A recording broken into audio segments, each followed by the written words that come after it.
I don't know. I've only seen him report one time, and I just wonder if, I know you would like to be involved, but I think as a city council, just like to have us somewhat have a foot there too. Absolutely, Michael. I think that's very appropriate. And meeting on Wednesday with the engineering company, anyone is invited to that, but I certainly will ensure that the engineering company comes to the council for a quarterly report.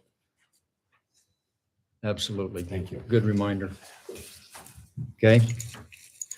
Let's go to 5E, discussion of grant opportunities, qualifications, and other relevant factors. Okay, Matt, you want to take that? Weren't we skipping that one? We were skipping that. We're skipping. Yeah, that's D, E, and H. Oh, I'm sorry. That's not underlined. Okay, scratch that. That'll be on the 15th that we'll push that off to. So let's jump down to 5G, consideration and approval of city manager job description. Okay, council, have you all had the opportunity to read the proposed amendment for the hiring of a city manager? I read that. I had a few comments on it, and I can't access my computer right now, so I'm. Yeah. That's pulling it up, wonderful. Then but, let's vote it'll on be it. a whole lot shorter meeting. I guarantee you that. Okay. Other comments, or Craig, I'm sure you can pull some from your memory that you commented on, and go ahead and ask whatever questions you might have.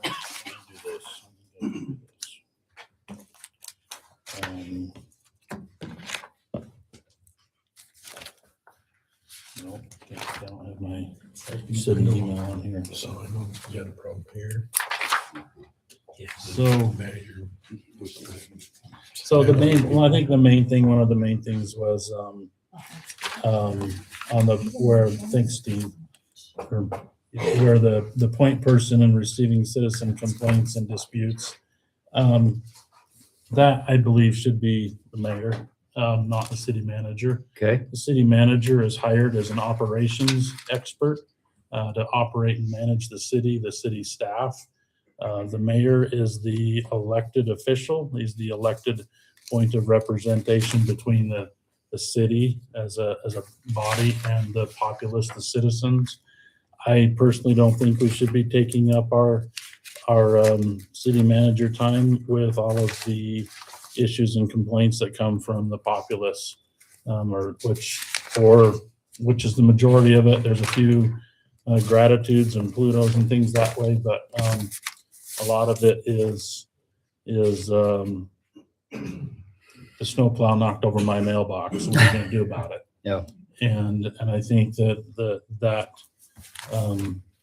certainly there's things that will then involve, just like it says, you may involve other people or other departments, but I recommend that we make that change, that and that's not just, there's a background for that. yeah, no, I think Craig, When Mayor Stephanie Miller took over as administrator and started fielding more of those calls and things, there was a big disconnect on some of the things. Not always, but I think it proved very beneficial. great. I think that's a wonderful recommendation, Craig, and I would fully support that change.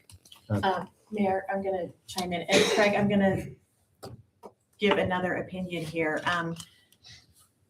I think it is the role of the city manager to field a lot of those. Now, that does not say that a citizen can't come in and request to talk to the mayor, or, won't contact him.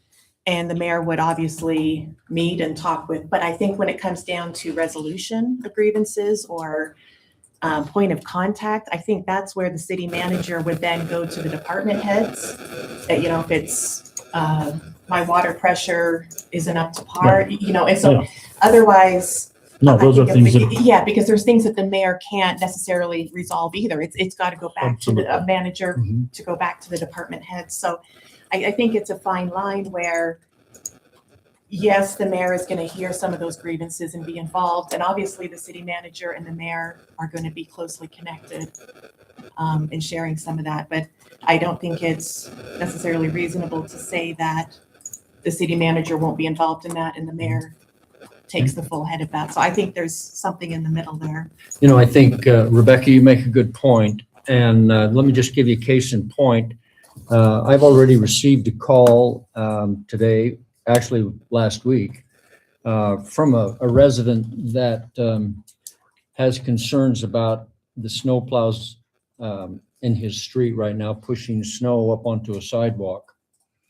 And I think there's maybe room for some diplomacy from the mayor, which I think goes a long way with our residents.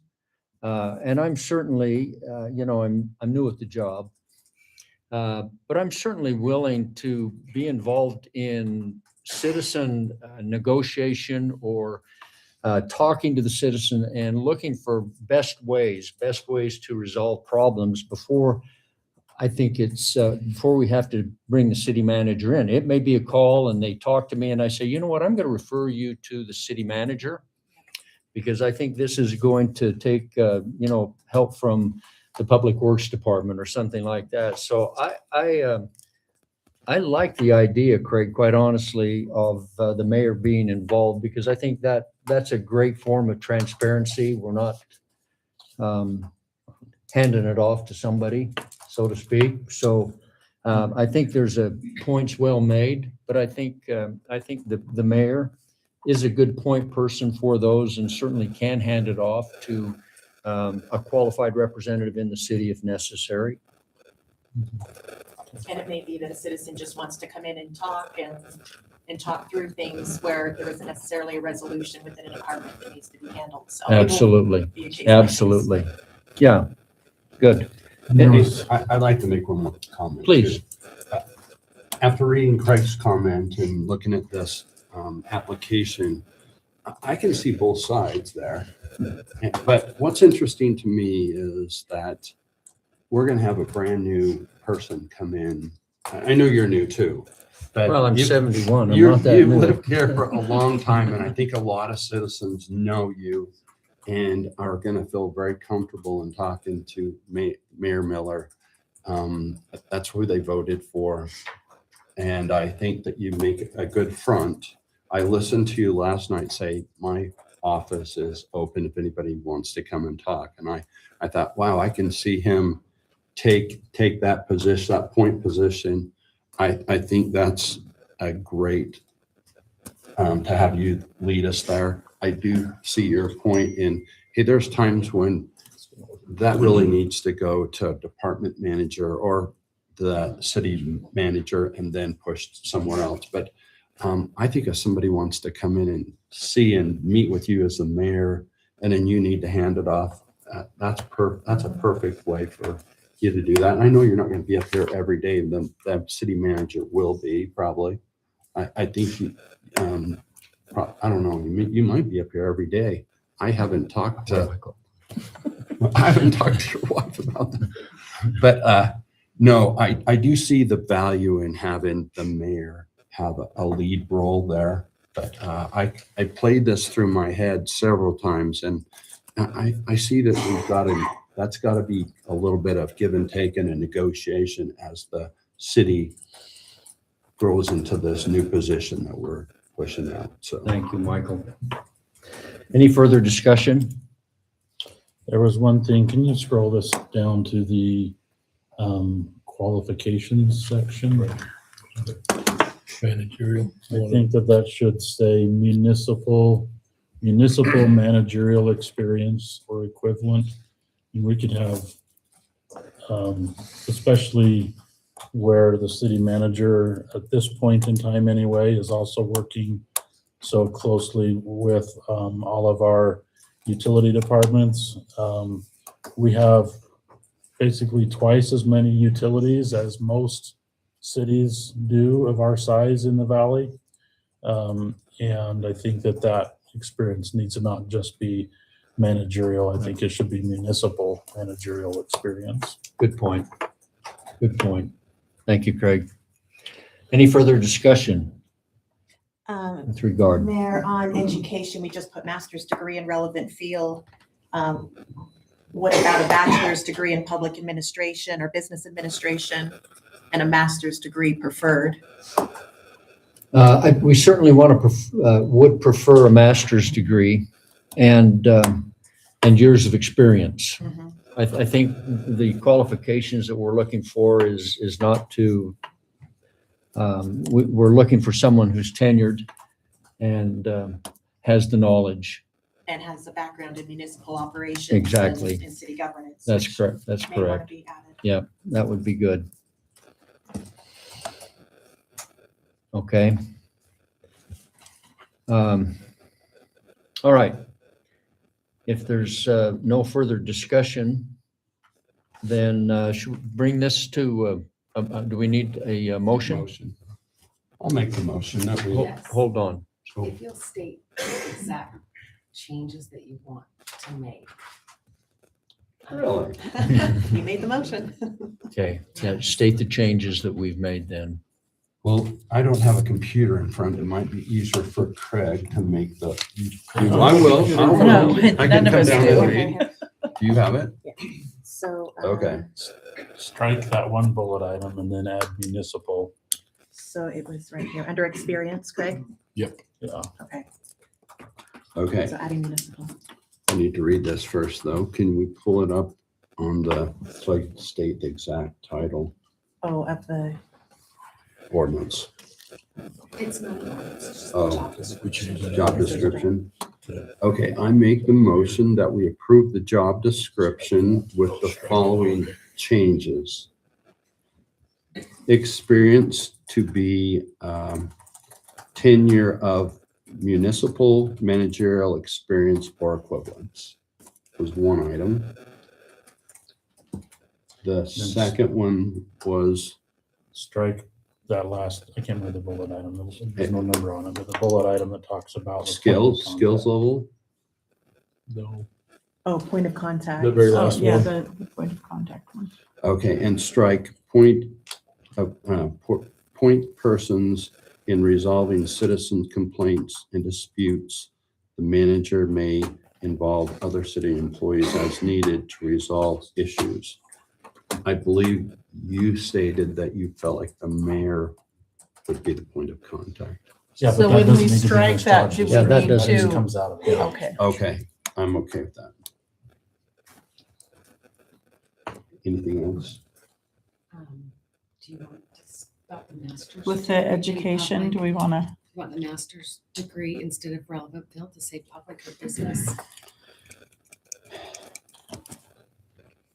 I would leave, Tony, can I ask Tony a question there? Please. As far as, from your work as a planner, city managers, you can get a degree in city management, but I don't know that it's necessarily always a master's degree. Or if you can get a bachelor's degree and then go and get a master's degree in management. But I think the critical component is we want a degree in municipal management, whether that's a bachelor's or master's. I'm not positive that Okay. I have a preference. Do you- Yeah, I can share a little bit from some history. From my work experience in working in another municipality, every city manager that I worked under that was actually an accountant. And so they had degrees in finance, and they did all the finance for the city at the time. And I worked under two previous city managers that with just that background. I studied an MPA. I earned one in 2019, I think, and studying that, the very first course that I took, the instructor who published that book said also that, and it's funny it comes up, but he said that financiers are like the ideal city managers because of their history and how they manage money. And that is kind of the history I have to share with you. Studying the MPA, I learned a lot of management just as much as someone studying MBA would be as well, a business administration. And there's a lot of finance tied up in business administration, I would expect. So with that said, that's what I have to respond to that question, if that Thank you. helps. That helped a lot, actually, because you guys are in trouble now. You're gonna be here the rest of the night. My computer finally pulled this file up. But I did have one other, sorry, I know you've made a motion. Mike, I'm okay to have you. One other discussion. So on the essential functions, 1, 2, 3, fourth bullet item down, it says negotiates contracts, ensures compliance with laws and regulations, and oversees city code. The overseas city code is the only part of that that I struggled with a little bit, because city code is a legislative action and a city manager is not of the legislature. The city council and the mayor are the legislative body in a city. So I was wondering about possibly changing that to, instead of,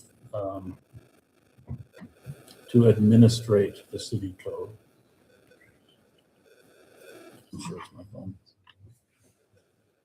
I can shut this off now, friend. I got this downloaded.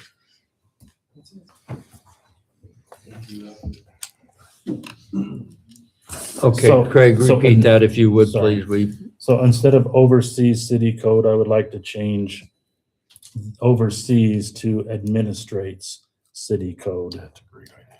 Because the city manager is the administrative authority in the city, and oversee city code is, in my mind, that definition would be more to change, to implement, vote on, or whatever.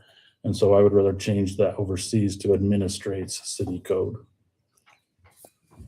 Okay, And then on the second page, the top bullet item there's a spelling error.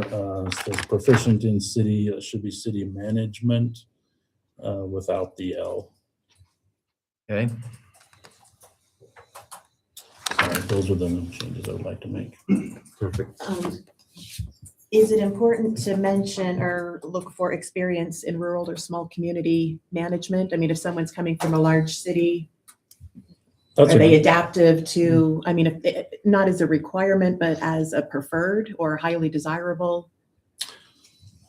that's a great question. If we're having discussion on this, I would say just leave it open. If you may have someone that, you can always check your you'll have multiple applicants, and you can interview or feel whichever one you feel best fills the position. I don't know. I don't know that I would want to. 'Cause I think if we do that, I don't think Yeah, if I you don't- put it in such a little box, I yeah. think people are gonna Okay. just not If I, bother to apply. if I may be so bold, can I open this up to a spectator?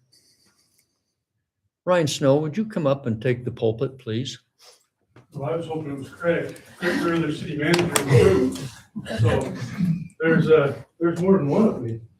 So anyway, Craig ought to come up and be able to answer some of these questions. Craig has been the Smithfield city manager. Craig, would you take the And, podium with Why Ryan don't you come on up? Yeah, I mean, and we share? love the spotlight together. Yeah, we have two wonderful city managers. We have Providence City Manager and Smithfield City Manager. Former, but experienced. And so we'd like to maybe have your input on this and educate us if you would. Yeah, I'll address a couple of the items we've talked about. Maybe you want to go first? You want me to go first? Go ahead. So, one, I'd tell you that usually the path isn't from large city to small city. So you're going to find that they're going to enter small cities and move up because the pay scale goes up in bigger cities than smaller cities. So you're not going to find somebody that's going to come from a large city that's going to go down in pay scale. So I don't think that's really as big of a concern. You agree? Yes. Second one, 10 years of experience. As long as you make sure that you're setting the salary high enough, 10 years is a lot to acquire from a city manager. when I took Providence, I had 5 years of experience as the city manager. Now, 10 years inside of a department, or 10 years of department head or city manager. But at the top level, if you're going to ask for 10 years, you're looking at a significant pay difference than if you start at a 3 to 5 year minimum. And these are minimums. You can have preferences above, but your job description is saying that 10 years is the minimum. That's a lot to bring somebody in. I mean, you won't have, I don't think there's another city manager currently in the valley that has that other than me. So maybe you could say 10 years of city manager or department head. 10 Like, years of supervising experience and at least a minimum of 5 years. 3 to 5 5 years. Yeah. as city manager. right. Just a suggestion No. there. That's a Do you good, agree with? I agree with How that, many yeah. years were you at Smithville? How many years of city manager do you have? A little over 9. So even at that point, at a minimum, I mean, a extremely talented candidate wouldn't qualify under your 10. So anyway, Okay. just kind of comment. all right. The other one I just come back to comment maybe is communication with the public. In mine, the mayor or the manager, whoever's present, can take any of those calls interchangeably. That works interchangeably for Mayor Alder and I. I'm oftentimes in the office more than she is, but she's out of the office visiting, and a resident can always call the city council member at any time. But lots of times, to give a direction of where it goes, your manager is going to be trained in first response to some of those initial complaints. So anyway, just as a thought. Great input. Anyway. Great input. And I just had one other thing, when you're talking about administering or overseeing the city code, it's really the city manager administrates that, because you're right, you are the legislative body, you set those, and then the city manager works with those and confines. And so that's the only other thing I wanted to bring your attention. Yeah, I would say over enforcement or over administration. So either way, it's the executive side, not supervising the code itself. Good. So Good. Excellent. Thank you. any other questions for? Any other questions for a couple of city managers right here? All right. Hey, Thank you. there is, hey, really quick, there is no probably degree for a city administrator or manager position. Is there a degree like that? So I have a master's in public administration. Public administration. So it's generally it's either an MPA or an MBA. I have an MBA, he has an MPA, and So- both of those are fairly common. So either one would work for. Either one is fairly common. And so do you think that it's reasonable to say a master's degree? Yeah, you have a master's degree? Yes. Yeah, I think most city managers would have a master's degree. I would say, yeah, that's pretty standard. So what's your finance ability? So come on up again. That's where you get a differences in your managers is where their bachelor's degrees found. Mhm. So lots of times you can get it in recreation, which Alan Luce's in North Logan is from recreation, right? Yep. The Nibleys, Justin is in engineering. What's yours? So I had recreation and business.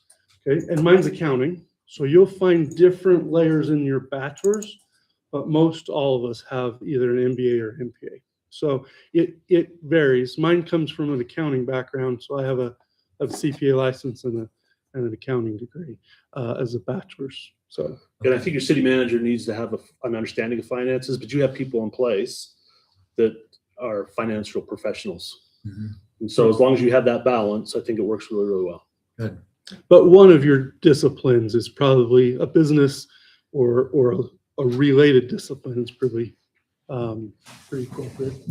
So Good, good. Those are great answers. Any other thoughts, Michael? I just would, to simplify this, would say, hey, if they've got an MBA or a, what did you? MPA. MPA, knowing that to get an MBA or a MBA, That's- there's a you couple actually things. have to have a background in a bachelor's degree, and it could be from like any of these options that you, and so I don't know that I want to specify that, leave that open. Well, and it does say in relevant field, so I think that encompasses all of them. If it's a master's or MPA, MBA or MPA in relevant field, that would encompass all of those different areas. Great. Thank you so much for You're being here. Thanks, you guys. So with that input, are there more changes to adjust to that? If you want to change the, No, let's just do what we've got and make it easy for me. I don't think there's any other changes. no question, but they had a valid point on the experience, or I Yeah, I think, suggested 10 years of municipal managerial experience, which would infer a minimum of 10 years of experience in a city manager. There's not a lot of people we're looking for no, that would meet that requirement other than other city managers. And so if we add municipal, we should say 5 years, for example, of municipal experience and additional relevant experience or something like that. 3 years of additional relevant experience. 3 to I don't 5 know. years of additional. Or Yeah. just counts the Yeah, I whole think thing. 3 to 5. Yeah, no, I think that's appropriate. Were there others on there that we needed to change besides that? That kind of was the lead, wasn't it? It was just the spelling error in management under skills and knowledge. All right, does somebody want to give it a crack, a motion? I think I've already Finish it. started, but I can just finish it. It looks like if we change the experience from 3 to 5 years of managerial experience and then 3 to 5 years of relevant experience. Was that what we come up with? It? Municipal. You missed. Municipal. Managerial. Okay. Yeah. And then the other one was the So it's just the spelling error, I think. right no, there. I think you wanted to change the Was there another one?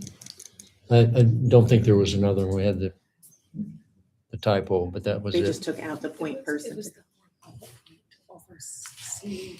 Oh, to oversee. Administrate. yes, oversee. That's the one I'm looking for.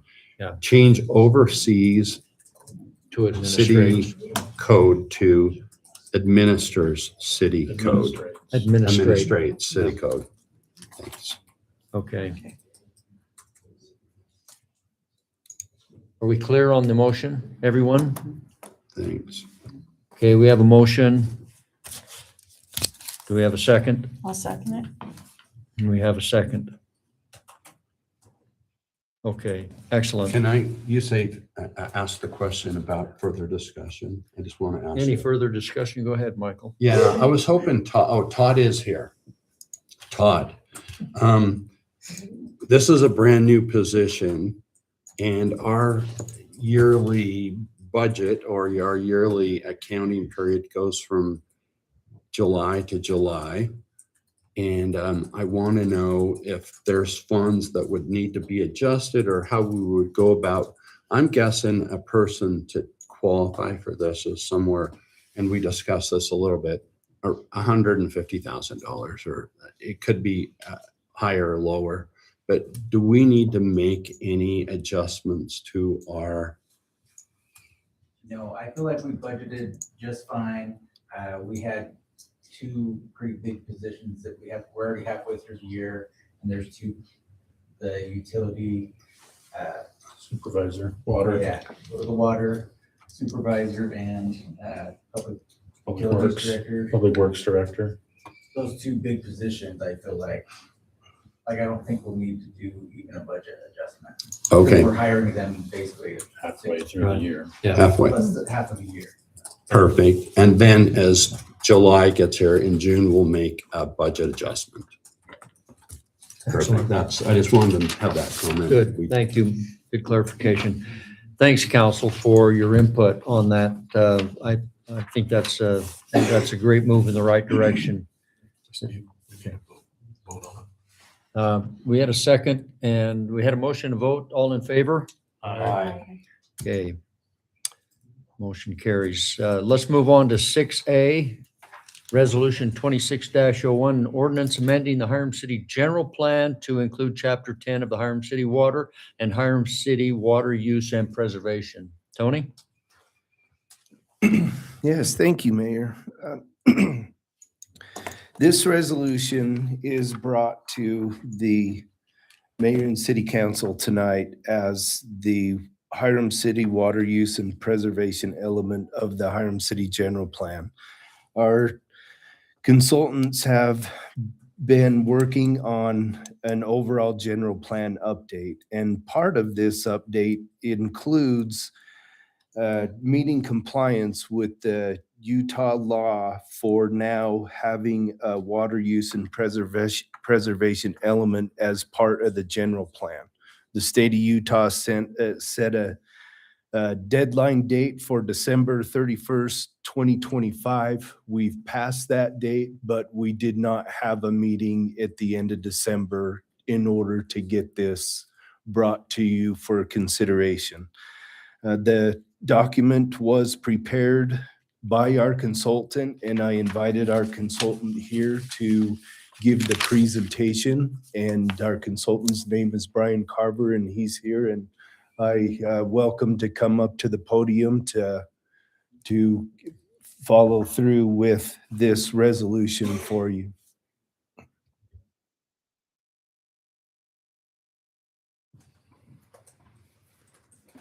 Good evening. I'm Brian Carver with JUB Engineers, and yes, we've been working with the city to update the city's general plan, and as part of that, we've included this water use and preservation element that is that had a slightly different timeline.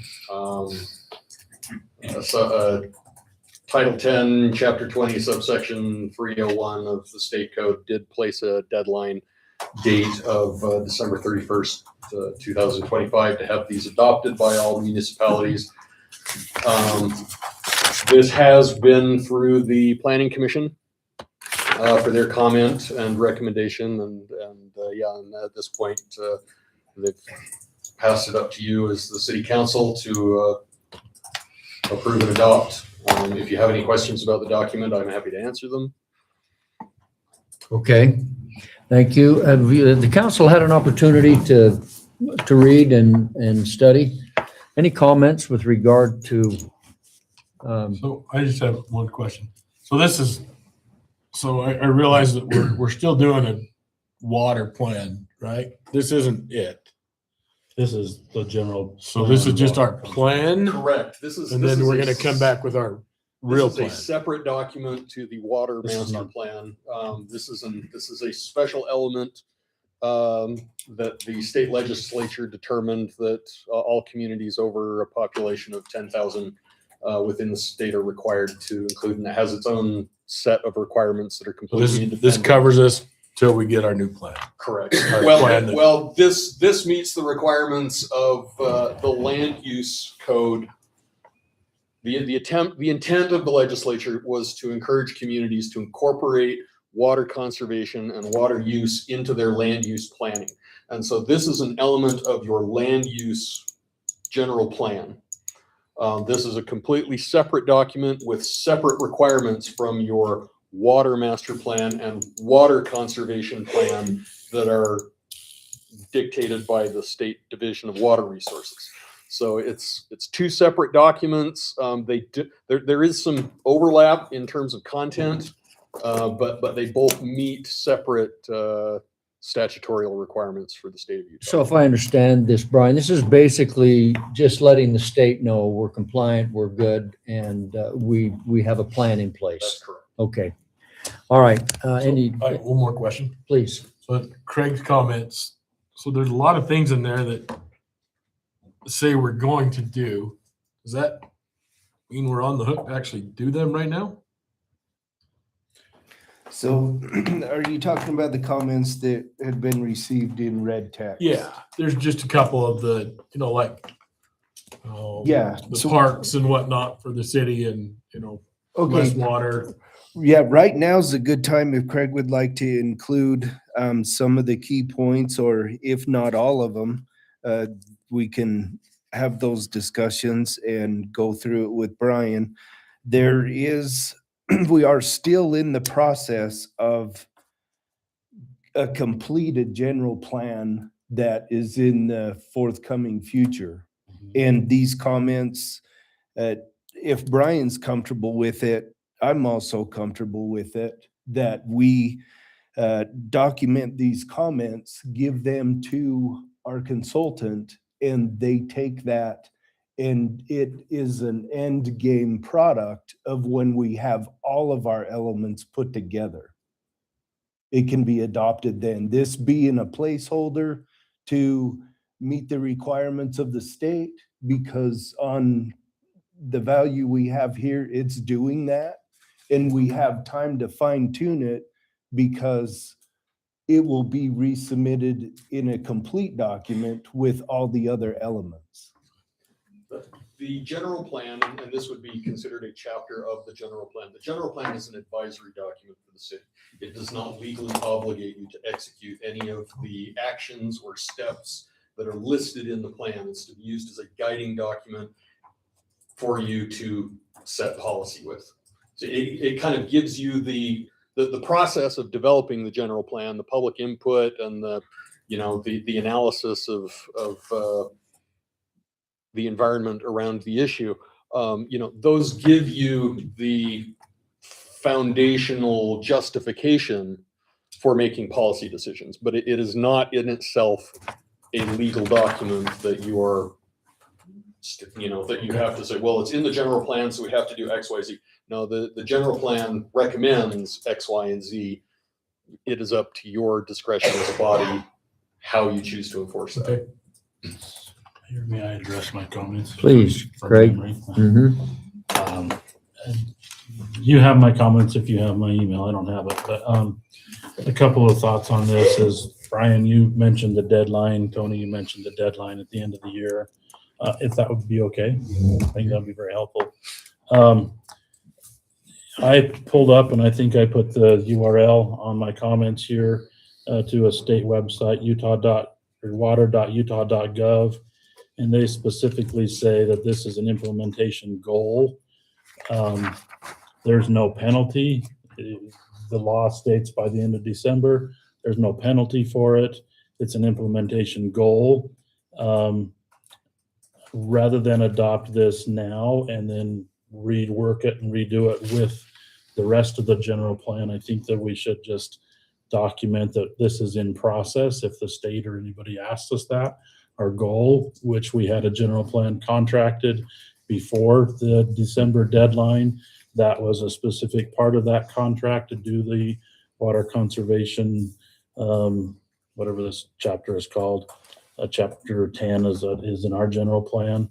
I think that, Steve, you asked the question about, do we have to implement these? This conservation element of the general plan addresses where we have a secondary system. Any water conservation, and help me if I'm understanding this correctly, but any water conservation we do through our secondary water system does not make any difference on the way that the state is calculating our water conservation. It looks at if you're using potable water, and this is in your plan. It specifically says, here's the way that we're calculating this. It's gallons per capita per day based on the water use divided the population divided by 365 gets the gallons per capita per day. And it specifically says that, let's see, which page is that on here? Anyway, our secondary water conservation does not change the gallons per capita per day for the purpose of this part of the code. And so that being said, almost every one of the recommended implementation measures is dealing with our secondary water system. That's not going to change the conservation number that the state is looking for, because almost all of our homes, I think it lists it in here, 574 homes are not connected.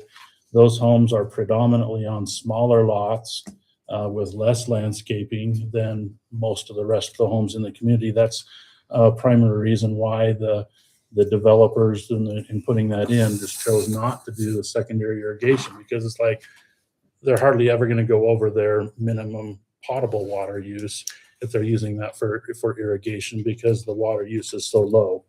And so even considering those 574 homes, it's going to have a very drop in the bucket effect on our water conservation. So I just think we just need to relook at this, look at our recommended or suggested implementation measures, and, you know, confirm that what I'm saying is true.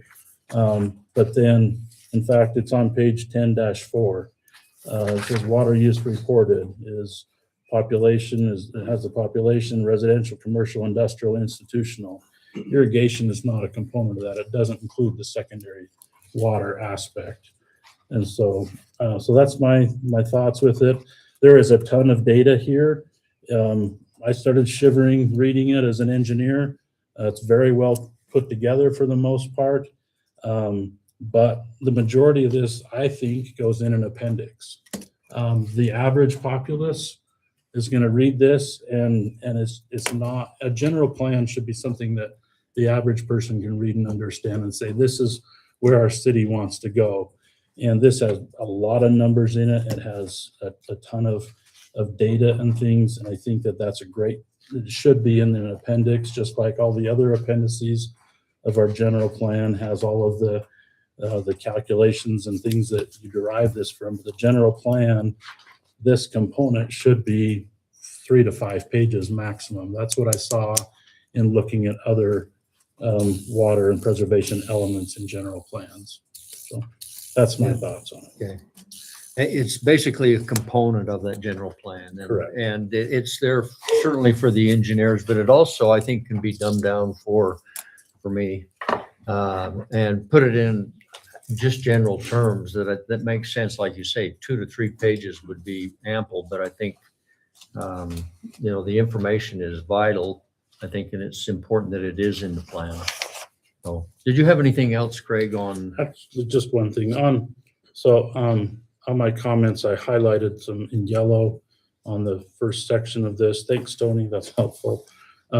This is the state code that addresses this aspect of the general plan. There are 4 bullet items in there. And the first one is just the effect of permitted development of patterns of development on water demand and water infrastructure. Again, you know, what they're proposing is very detailed on that, but my opinion, it's way more data than the general person wants to read in a general plan. Put it in an appendix. Good point. These 4 bullet items can be addressed concisely. And, you know, there's 4 bullet items, and this state code, as Brian very well knows, is the governing code that requires everything else that the consultant is supposed to do on a general plan. And it's, you know, several pages long. And so this is one component of that general plan. Okay. All right. That's Well, my thoughts. let's, do we need to make a motion and to adopt this? Okay, do I have a I'd motion? make a motion to not adopt this and just to let the consultant continue working with this and incorporate it in the general plan. Okay. We have a motion on the table. I will second that. Okay, a second. All in favor to not adopt Can the plan? Michael, would you can I like? ask a question? So we have just further discussion really quick. Sure. Tony, where they've asked us to complete it by the end of the year, we didn't. Is there any negative parts to not just approving it, knowing that it's going to be reworked? You know, I've heard, I've heard Brian's presentation, and in good faith with Craig's findings, if without penalty, and we can demonstrate to the state if they do ask. I'm not aware of any general plan police, but if we are approached and asked where it is, we can demonstrate that we had taken it to a public hearing before the deadline of December 31st.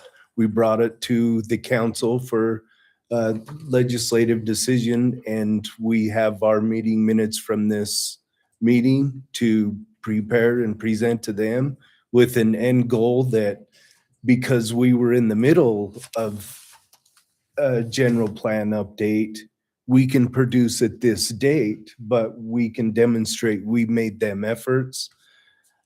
I do not know what an outcome would be if it gets to that point, but as staff and consultants, we've brought it to you. So let me ask you a question, Tony.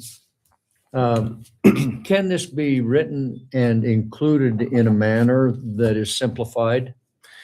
As I believe, as Craig had mentioned, to simplify it, it sounds like to me that the data can be put into the appendices, and we can take out some text, get it down to 3 to 4 pages with a couple appendices and bring it back to you that way.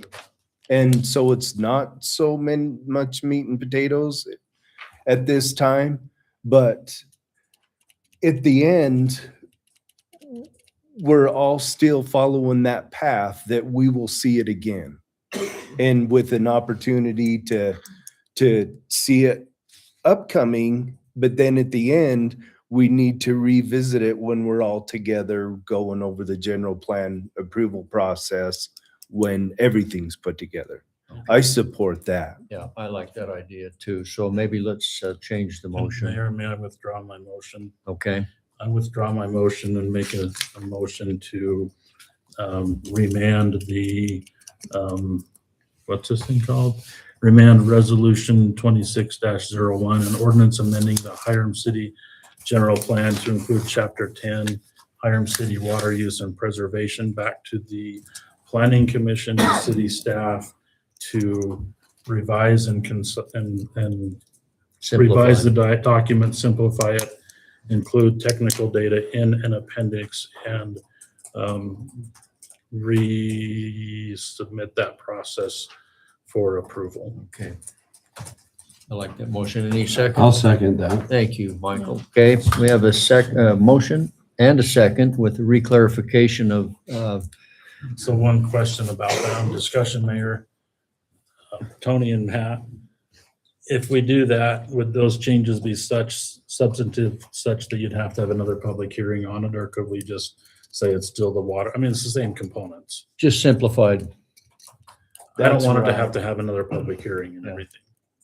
And when it's rewritten to, if it's broken down, and I thought about this today, if this happened even with other items on the table tonight, it may be appropriate to safeguard the decisions that we're making to hold the public hearing again and see. I can talk with our city attorney about how this motion came out and how much, if we take the data out, move it, and then subtract the information. That's what I wonder about, even though all the text's there, but if we take out an amount of text that was previously approved in a public hearing and that's missing, it's just as easy to have another public hearing and do it again and make sure that we're right. Okay, But I will so talk with the attorney. Why don't we table the motion at this time and bring it up after you've had a chance to talk with Mr. Jenkins, and then you can come back and give the council some counsel. Okay, yeah, that'll work. I can that'd work. get with him and let him know. And at the same, we're still, I mean, it's a living, breathing item right now. I mean, we have brought it to the council and the public hearing. So I think we're doing okay there. And if he says, yeah, that's not a problem, if you reworded it, but then would you then move forward on that so that we can have that in the simplified version? Yes, if he's comfortable with that, without rescheduling the public hearing, I'll just bring it right back. Good. All right. Uh-huh.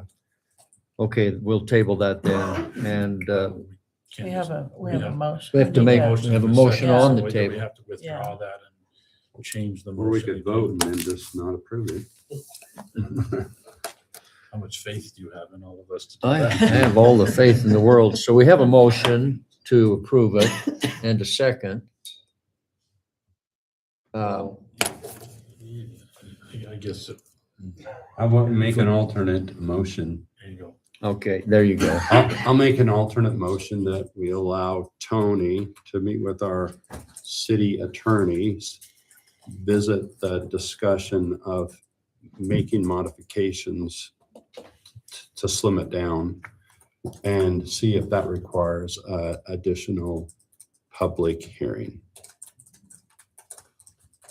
Okay. Have an alternate motion on the table. I'll second the alternate. Okay, all in favor?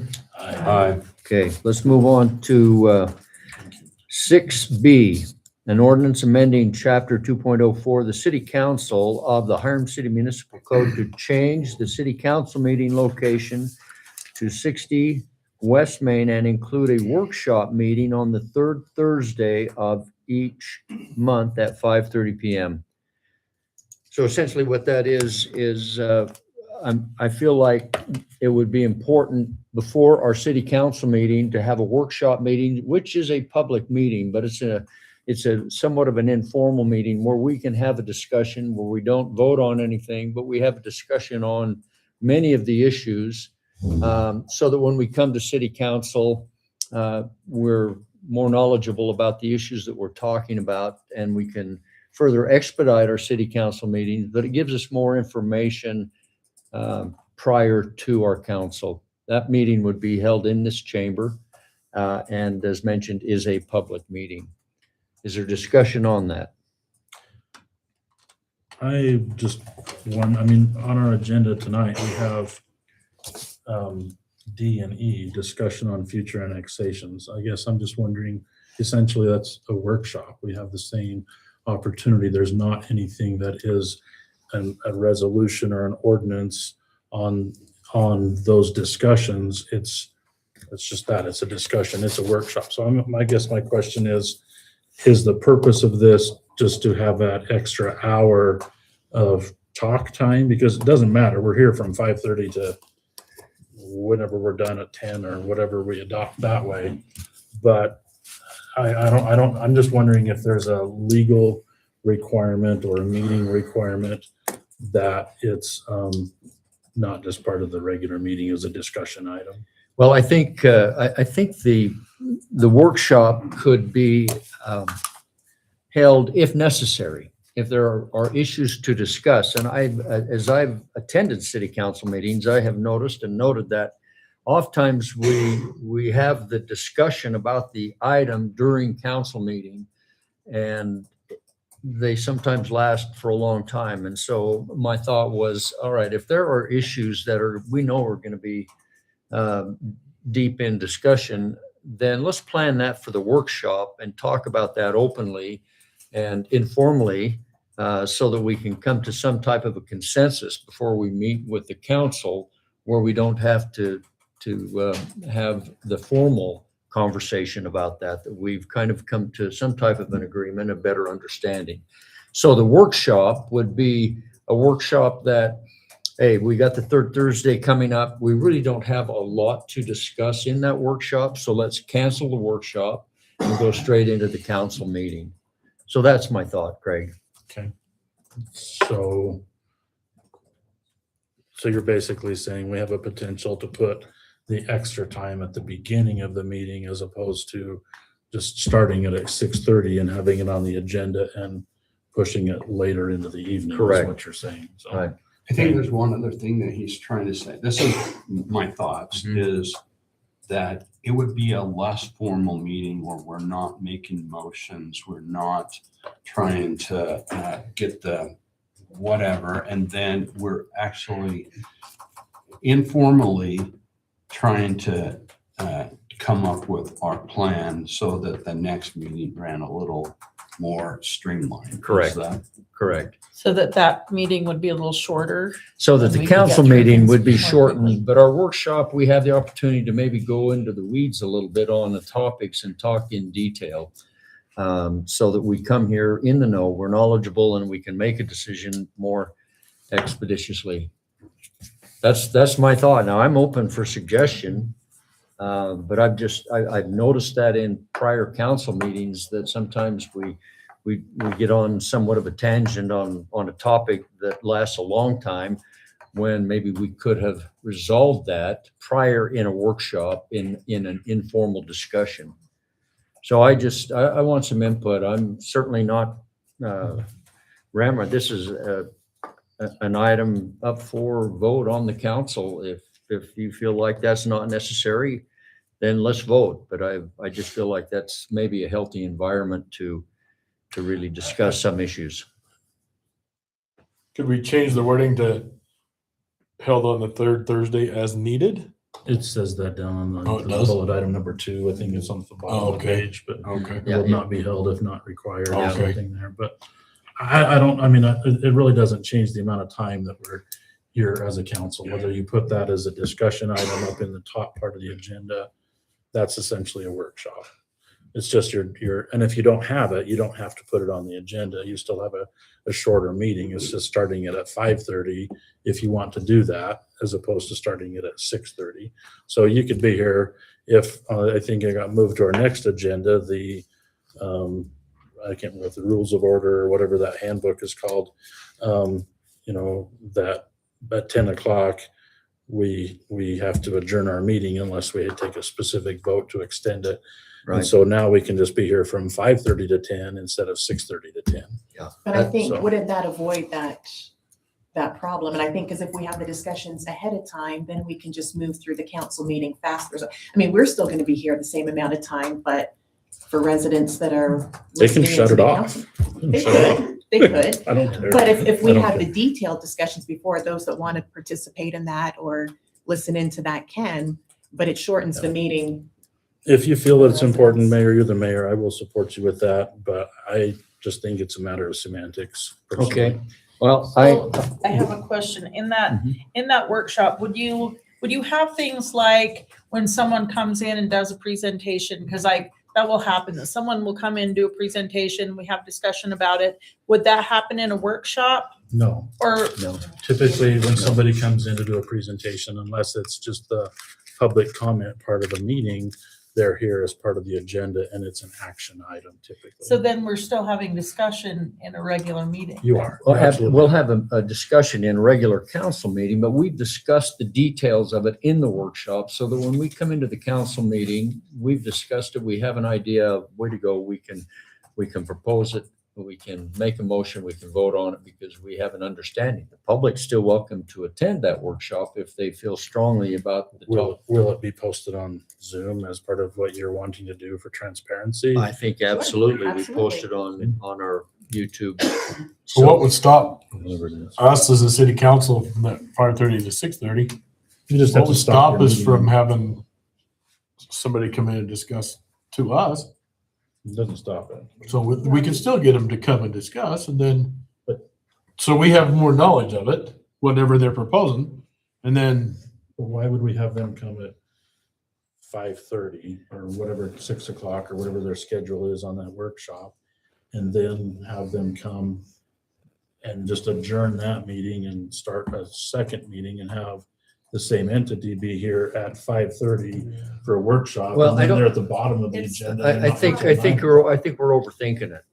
I think we're way overthinking this because it's as needed.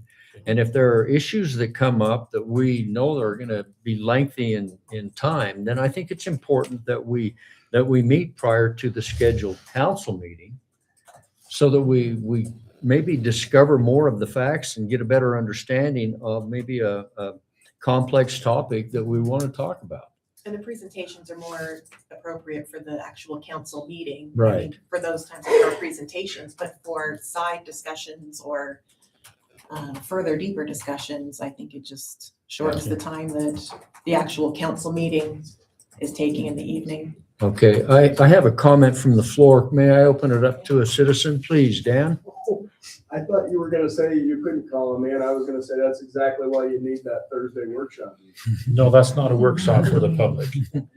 Yeah. Is that right? It's No, not a workshop. it's not a an workshop open for the public. Public So workshop. so No. no public commentary. it's open, but it's not gonna be for But public. it's not a public You can come comment listen. meeting, no. So we're commenting on the topics that you're bringing, and you said we discuss it. You're welcome to be there, but it's still a workshop for the council. It's not for the public to discuss. I appreciate you calling on me because typically when we're under Robert's rules here and there is no room, and that's been very frustrating for a lot of citizens. There's no opportunity here, and that's been very frustrating. Yeah, and we understand that, Dan, and we want to be, I think we have to follow Robert's rule, and certainly I think this is part of it, but we do appreciate He comment. hasn't learned that yet. That's on our next meeting agenda. And after that, it's off.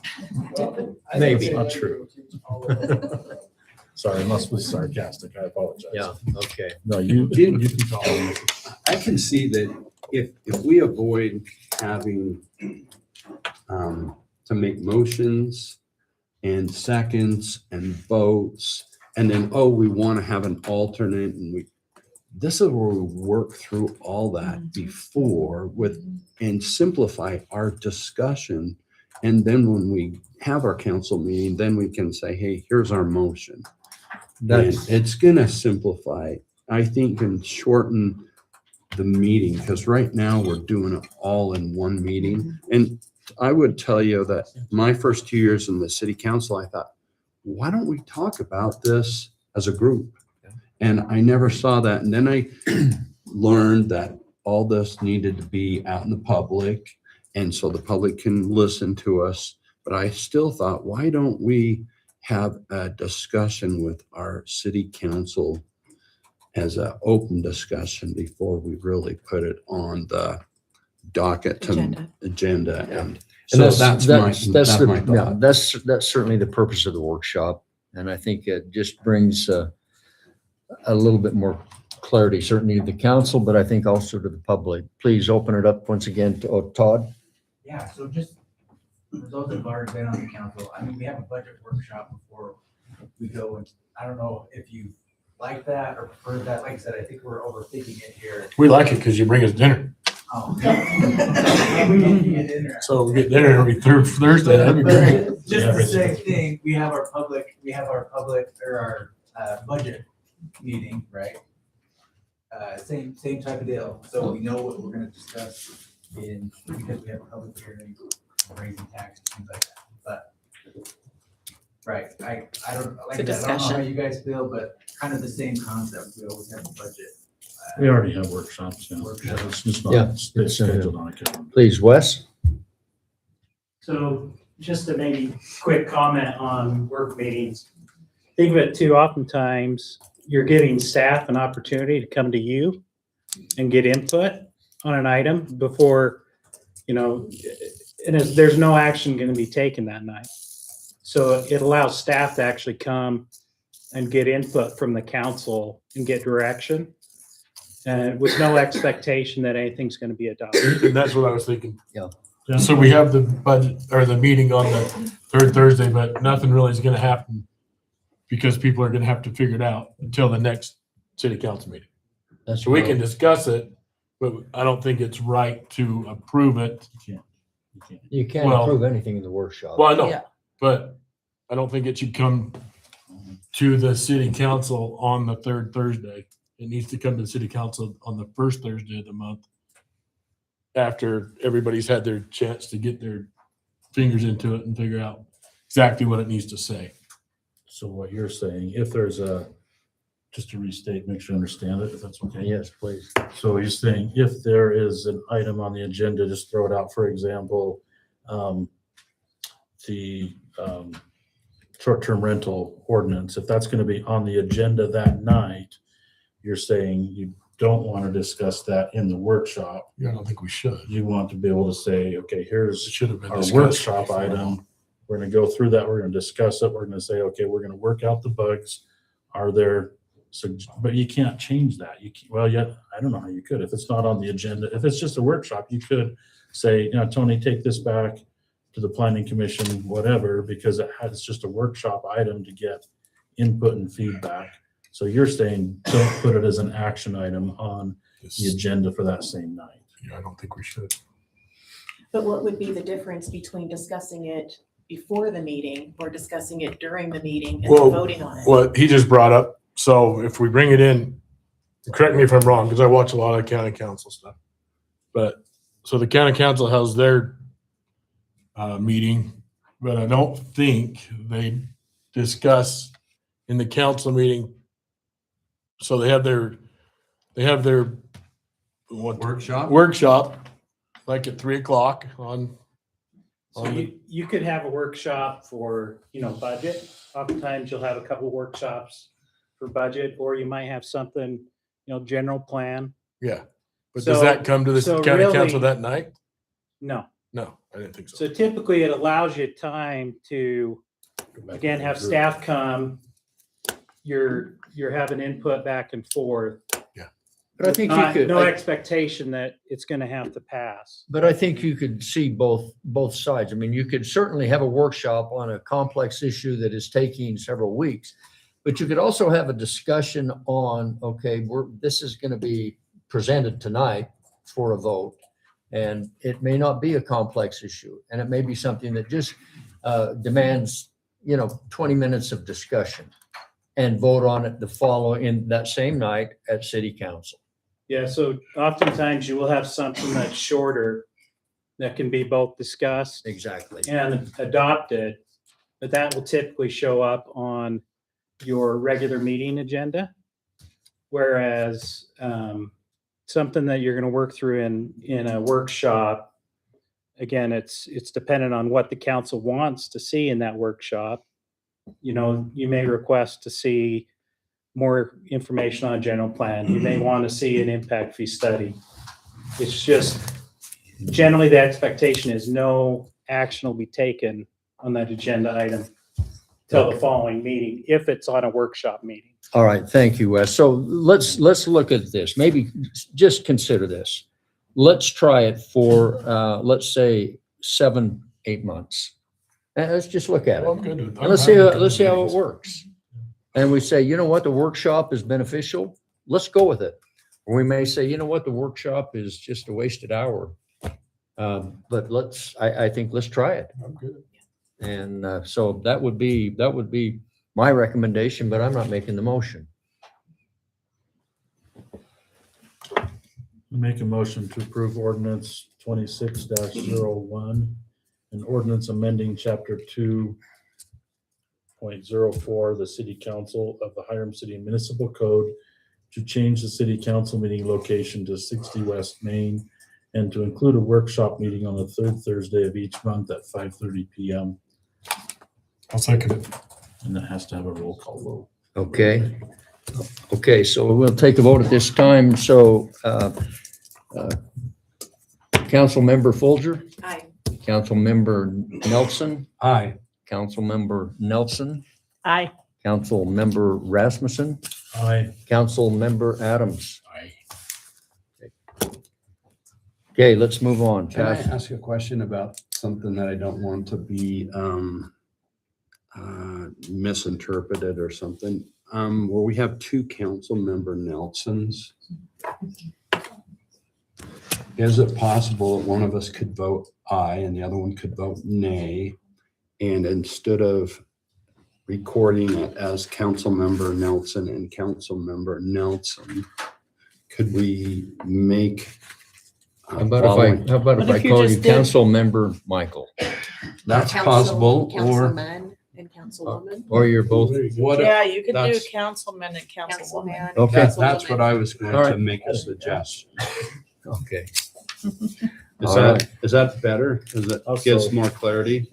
Just when the votes are taken. when In it's a your roll minutes, call you could vote, just do a she first initial specifically vote. notes which Sure. one. I'm Oh, okay with okay. either way. Yeah. Also, Stephanie is making a note. She's actually checking the On mark. the roll call. On the vote, roll there's a call statement sheet. like that. Okay. However, I just wanted to make sure that there was no, But it could be confusing. The Yeah. bottom of every ordinance or resolution requires a roll call vote. It'll say every council member's full name. full name. And then there's- So you're already taking care of that. Or name. Okay, thank you very All much. all right, thank you. Let's move on to 6C, ordinance 26-02, an ordinance creating Chapter 2.14, City Manager of Title II Administration and Personnel of the Hiram City Municipal Code to establish the Hiram City Manager position. I think we've had discussion on that. I don't know that there's a, Well, I have a question. This is a separate thing. We had the job description to Mhm. advertise it. This is an ordinance to establish the position. Do we have to have the ordinance in place before we advertise it? Or can we go ahead and post that advertisement and have the ordinance in place before you hire an individual for that? that's over my head. That's my question, because frankly, I have not had time to review this ordinance. Yeah. Yeah, it would have We to can't be, really- it would have to be an We could ordinance. be advertising something, but the ordinance sets the, like, the job description. It sets the real job description, and I haven't had time to review this one. Okay, so, Just getting this Friday night. So one of the things, do you mind, Mayor? no, please. That the mayor and I discussed so that we could expedite this process is we wanted to, the council, your input in the ordinance, the job description. Once you give that input, we would like to then send it to our city attorney for his final approval and have it back on the city council agenda for the January, the 15th city council meeting for final approval. But I feel like if this ordinance isn't in place, you're asking people, us to advertise, and then that position could change, and then we're going to change the position advertisement. So to me, it doesn't make sense. It's best to just try and get everything done by the 15th. The 15th, we're also holding a public hearing. It's required by law to set the salary of the city manager because we don't have a city manager salary set. So it's just, I think it's kind of just getting it all in place so that we can advertise it, start advertising as quickly as possible on the 15th. Okay, well, I have not looked at this ordinance at all, and so I can't provide any thoughts or input, but in my mind, it was the job description is 1 1/4 pages, and it's basically saying, we are interested in this position. If I, as a professional, I can advertise a position, and I don't know if it's different for municipalities. I know we can't hire them before we have this ordinance in place. But I can advertise for any position in the world that I want to, and it's up to me whether I hire that person. And I can advertise for a position and say such and such and such and such. And if somebody applies and they have certain qualifications and different things and different backgrounds, that may change my job description. So I don't see a reason why we couldn't advertise for a position. And I'm not saying we wait on the ordinance, but I'm saying that before we hire an individual, that we then put the ordinance in place, have time to, this would be, you talk about workshops, Mayor, this would be a great opportunity to have a workshop on something like this, rather than just approve an ordinance that we first saw on Friday night. Okay, so if I may open it up to the floor one more time. Okay, can I just- Go ahead, please, can I just Stephanie. clarify, because I have spoken to our city attorney Okay. Okay, on this item. But the ordinance sets forth the duties that basically was in that job description. And so if you change this, like, it's in direct correlation. So if you change the ordinance, you could be changing the job description that we've just advertised for. It also, like, you're talking about, we can't advertise for the position until you set the salary, because I don't know the salary. There, I can't advertise the salary until we have that public hearing and you guys approve the salary. There's also like, requiring that they have the bond. There's things in this ordinance. The ordinance should be approved first and then the job description and then, the salaries. But it's up to, like, we're doing it all in one process. I think there's going to be problems if we advertise the position until we have all the tools in place to actually give somebody a job description. And if somebody calls with questions or they're referring to the ordinance, because most city managers understand there's an ordinance that's creating their positions. And without those in place, I mean, I don't think there's anything illegal because we haven't hired and we haven't advertised as far as approving the job description. It's just getting everything in place so that. No, that makes sense. I just think this is something that takes more than getting this on an agenda Friday night to now. That's my only concern. so let me open up the floor. Ryan, do you want to come up and give us a little clarification on that, as the Providence City I always Manager. try to clarify here. Come on, Terry. So, Stephanie's right. First of all, it'll have to have a public hearing before you can adopt. So at this point, I would see that this ordinance is an introductory item to see the point, to review it, to talk about the changes. The job description kind of sets a summary of what this ordinance is. You change the ordinance much, you'll have to go back and revise. But it's a chicken and the egg. You got to do both at one point or another. You got to do one and then the other, one way or the other. You got a chicken and the egg, and you got to eventually they'll have to true up. But I think this one, I mean, I don't know that this has been advertised as a public hearing tonight. I don't think that was what was intended, right? No. Yeah. So I think this is your discussion of how you want it, and then I assume you take it to your public hearing at your next one. And then you can either adopt it after the public hearing if you have changes or not. But I would have seen that this would be a discussion on whether you reading those ordinance items, whether they are one industry standard, which I've reviewed, and most of those are industry standard items, and two, whether you have certain changes that you want to have. For instance, you previously appointed as the mayor and the advice and consent of the council, you appointed your recorder and treasurer tonight. Some cities, that's not done by the mayor. In Providence, the city manager appoints, with the advice and consent of the council, the treasurer and recorder. So those things are done differently, which is fine. I mean, it's depending on how you want things done. But there are some variations, but there's a lot of consistent. So if you've approved the job description, most of that's going to be reiterated here. If you change what you talk about at this point, you'll need to go back to the job description, as Craig said. So anyway. Okay. Well, I can support you. So, Can you add to that? No, that was perfect. so our duty, our responsibility tonight is do we need to cover the job description? We And covered the job description already. we've done that. And so at this point, reviewing this ordinance and going down some of those to say, hey, is there any changes that any of the council wants before you take it to a public hearing and hear what the public has to say about what they think the ordinance should be. Okay. Right, Stephanie? Our attorney never said anything about a public hearing. I know at one time there were differences in a city manager, city administrator, the city manager form of government versus the Administrator. mayor and 5 council member with a manager appointed. And so Your ordinance, this will require a public hearing to have, to adopt a change in form of government requires a public hearing. So, that's something I'll have to talk to John Jenkins. Okay. anyway, Put this on the table till we have that opportunity to review it and then Just continue continue it next time meeting. Okay, is there any further discussion other than that before we do that? I mean, I just think, the job description has, and again, I have not, this is really literally the first time I've been looking at this ordinance, but, for example, paragraph right there, that's what's up there, 2.15.060, other employment.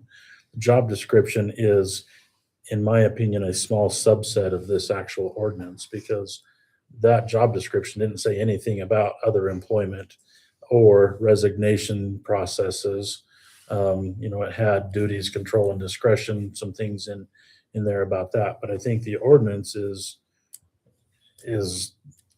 very much important, because that's going to be the actual legal requirements that this person is tied to. Once we issue a job description, it's an advertisement. All that is just an advertisement.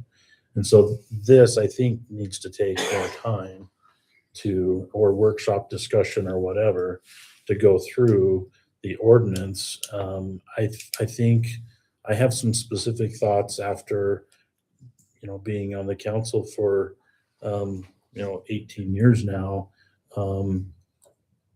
and actually working with multiple administrators and mayors on the separation between those two.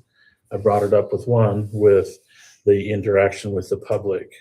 There are a few other items that I think are really important. You know, the job description talked about in vague, very vague terms, because it's only that long, about the responsibilities to oversee, you know, Larry and Todd and the office and our different departments and things there. But I think there needs to be a checks and balances to that. And I think it's very important that not only do they maybe interview the staff and, you know, as department heads or whatever, but I think that some very, very good things came out when Stephanie Miller went and did employee interviews individually. And some of that stuff would never have come out that needed to be addressed if, and well, not never would have, it never did come out when our city administrator was the one that staff completely reported to. So I think in this ordinance, it needs to have, and I haven't looked at it to see exactly how that's separated out or worded, but I think we need to identify mayoral responsibilities and city manager responsibilities, not to the point that it ties anyone's hands, but to the point that if the mayor chooses to take a employee aside and say, you know, how are things going? You know, are you advancing in your career? Are you satisfied with this? That the city manager doesn't feel like his toes are being stepped on and that he's being bypassed or something like that. But why would a mayor do that over if a city manager is in place? What would be the Because there are purpose? things that an employee reports directly to a city manager. An employee reports directly to the department head, Well, and the department okay, head reports but- directly to the okay, city so it's a manager. department head, whatever. But being a supervisor, there are things that my employees won't come and talk to me about. You know who they talk to? The secretary. I have a really good relationship with the secretary because she's my wife.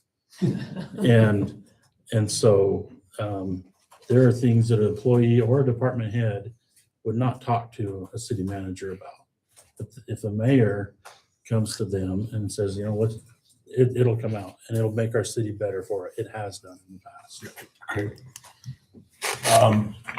And we saw it, like Craig said, when the mayor did take over the duties. I think there was a lot of eye-opening experiences. And there's people in this room that can tell you that's actually what happened in the case, and it made employees, it made them feel better, if nothing else, to know that she was on there to talk to them and to, I don't know, essentially be their go-between, maybe. I think that's good and bad, quite honestly.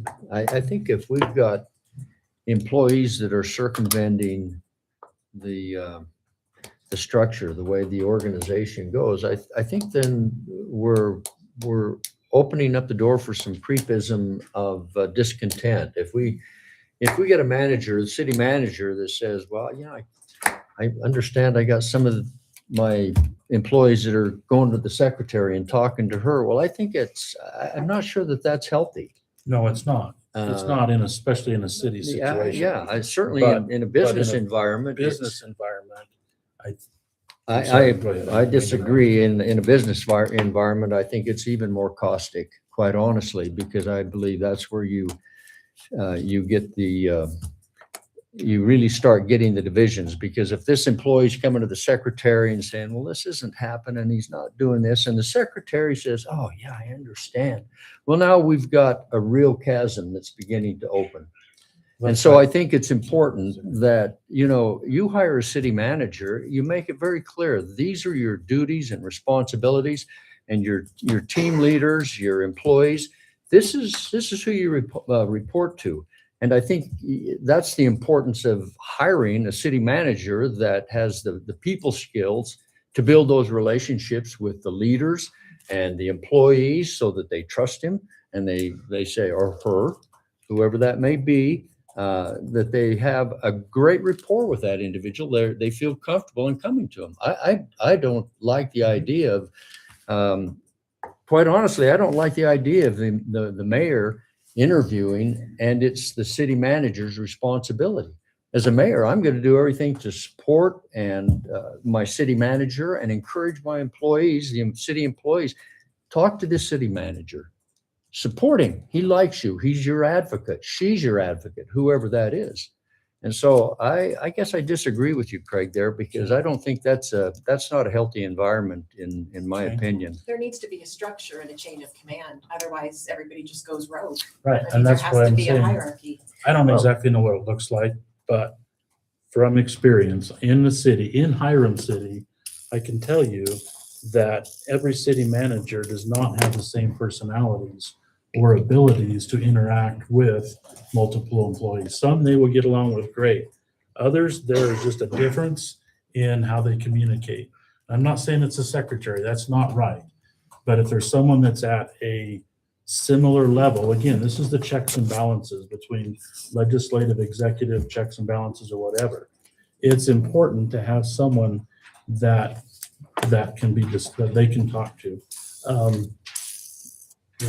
Everybody has different personalities. A lot of people say my personality sucks. I probably agree with them. But there are certain people that are excellent managers in certain things. But there's some things that they may not just like to deal with. Well, They may be averse to confrontation, for example. But that would come out in the interview No, process it when you doesn't. hire a city, but if you do a It- proper interview, it Okay, does. okay, all right. I mean, it has to. You Good- can't, Good luck with that. well, you can't measure everything, but you can sure measure a lot if you do a proper interview. yeah, I really think that's the purpose of why we're hiring a city manager. I think, to understand the personalities, to deal with them, and to have the ability to pull out, the concerns of each department and to lead. And when we start circumventing that relationship is when we start our demise, in my opinion. And I've just seen it in business. If I had employees that didn't like their supervisor and they were talking to another supervisor or someone else, it wasn't long before there was some real trouble in the ranks. And I just feel like, let's set this up as not to fail. The city manager, through our interviewing process, needs to be the right person. And they need to have the people skills and the ability to interview and to pull out the information they need in a way that is wholesome and good. And I think that to me is paramount for a city manager. I don't think we go into this saying, well, we're going to have some employees go to him or her and they're going to talk here. No, that's what we want to eliminate. And I think that's the whole purpose. One of the major purposes of a city manager is to unify, the employees of the city. So I guess I'm saying, I don't know if we have to go into a workshop. I think we need to come prepared with the duties and responsibilities of what the city manager is, the expectations, and have that in mind. We can have a discussion on it. But I don't think we need to drag this out for months to make a decision, because I think it's pretty straightforward, quite honestly. We know what we're trying to accomplish. We know what the responsibilities are. And I think we come prepared. If you've got questions on anything that we've listed or posted or the expectations, let's discuss them. But I don't think we have to hold a workshop on conditions and terms. I just think we're wasting time, quite honestly. So, Mayor, Yes. I looked at this, and so essentially the city manager is going to work for you, He's going to work for us. but he's going to report directly to you. And you've gone through this, and He reports to the council, Steve. Yeah. He doesn't report Okay, just to yeah, me. yeah. I confer with him every day, Yeah, I or forgot, her. yeah. I confer with them every day on what they're doing, and we talk back and forth. But he reports to the council. But you've got everything in there that I think from what I've read, what we need. So I don't know why we can't get the ball rolling, because it's something that's very important.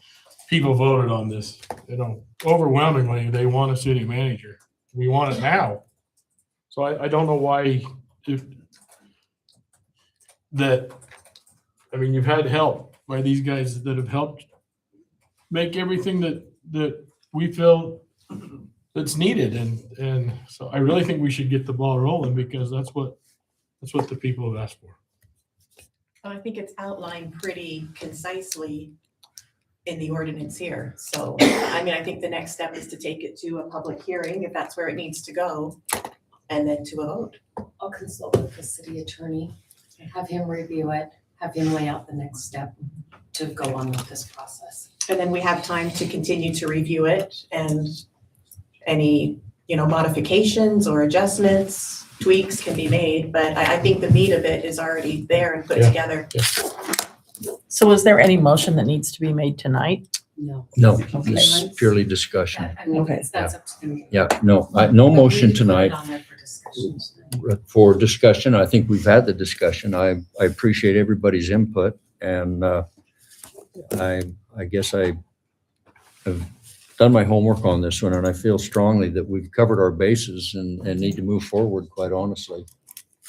So, all right, let's move on to 6D, ordinance 2603, an ordinance amending Title 17 zoning of the Hiram City Municipal Code to create Chapter 17.62 short-term rental, amend 17.04.070 definitions to define and include short-term rental, and amend use regulations in section 17.28.010, comma, 17.44.020, comma, and 17.45.020 to include short-term rental as a conditional use in the residential zones R1 and R2, commercial zones C1 and C2. Tony.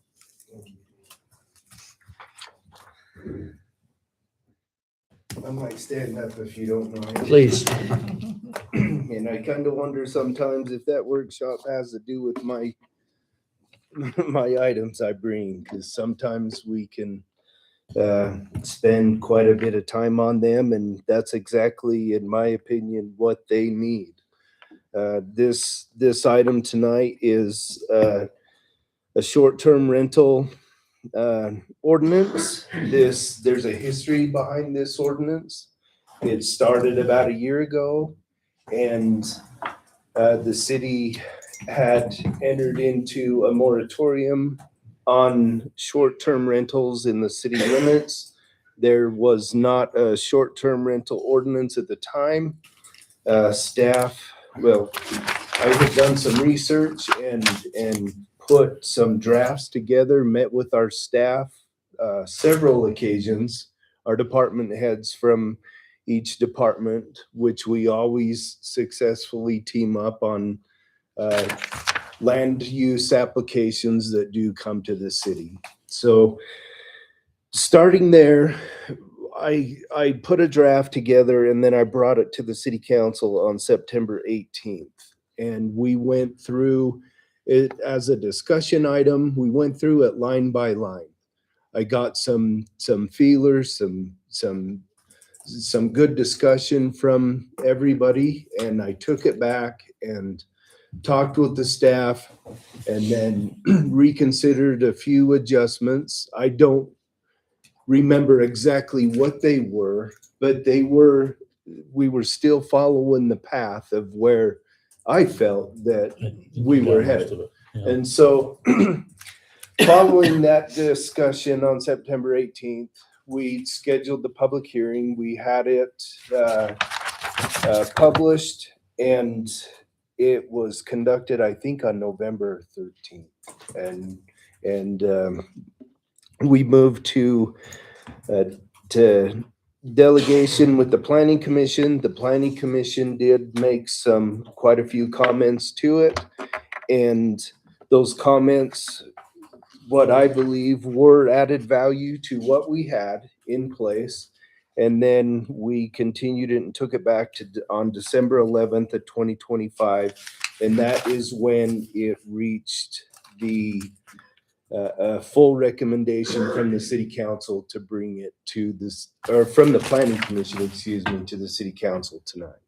So the ordinance is prepared and it is written into this agenda. And if you have any questions, we've been through it line by line. We can try that again if you want to go through that, or if you have specific questions, I will do my best to my knowledge to respond to them, or we can even review and see if there's areas in this that you could even use a further discussion. It's in a position where I think we can kind of look back at what we discussed earlier with the other item, the resolution. If it needs to go back to the drafting board, I can do that. I will need to verify about the if it's too much change, if an amount changes, I need to get that legal counsel to make sure that we're following that path as well. Tony, I've got a question. Mm-hmm. First of all, thank you for your hard work on this. I know this is a big one, and I know you put in a lot of time on it.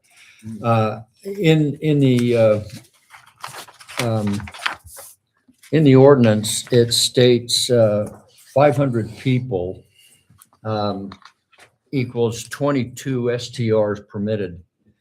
My recommendation and my feeling is that we should have 1 per 1,000, not 1 per 500. And so we should have in Hiram 5 or 11 STRs instead of 22. Okay, yeah, so going back to some history on there, that was how it was presented to the planning commission. It was in actually F locations. No more than 1 STR shall be permitted per. It was 1,000 people at the time that rendered 11 short-term rental permits. Right. The planning commission had advised me that there are a number of operating short-term rentals, then if this changed to 500 and allowed for 22 permits, it would considerably permit everyone that's operating and may even have a little bit of maybe 1 or 2 extra permits. And that was an effort to, I believe, to my best knowledge, that was an effort to ease an enforcement action on existing ones, that if there were 11 permits and there's 22 running, when this gets adopted, this is in place now. And anyone operating an STR will be required to get that permit. And if it's to 11, then that's first come, first served to get that permit. And then when they are occupied, the permits are full, the rest are, to my best knowledge, enforceable, because the city does not have a license to issue them, and they have an ordinance in place that set the limit on how many there are. So just for the record, I do not know how many short-term rentals. I've heard, I have not done the research. In my best ethical interest is to prepare an ordinance for consideration that is fitting and acceptable to the city council for somewhere to begin without that influence. I don't want to have that influence to know how many that are there, because I'm here to prepare an ordinance for you. So, Mayor, can I? Please. So Craig and Michael have all seen it. There's some software, and we've seen it down at our League of Cities. It wasn't there last time, I don't think. No.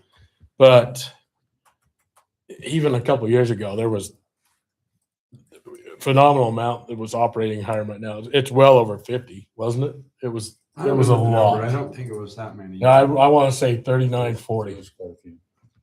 So I mean, Operating as a VRBO or. yeah, so short-term that, rental. so these guys, Just a short-term rental. they look, somehow they've got it on all the different, VRBO and all the websites that are short-term rentals.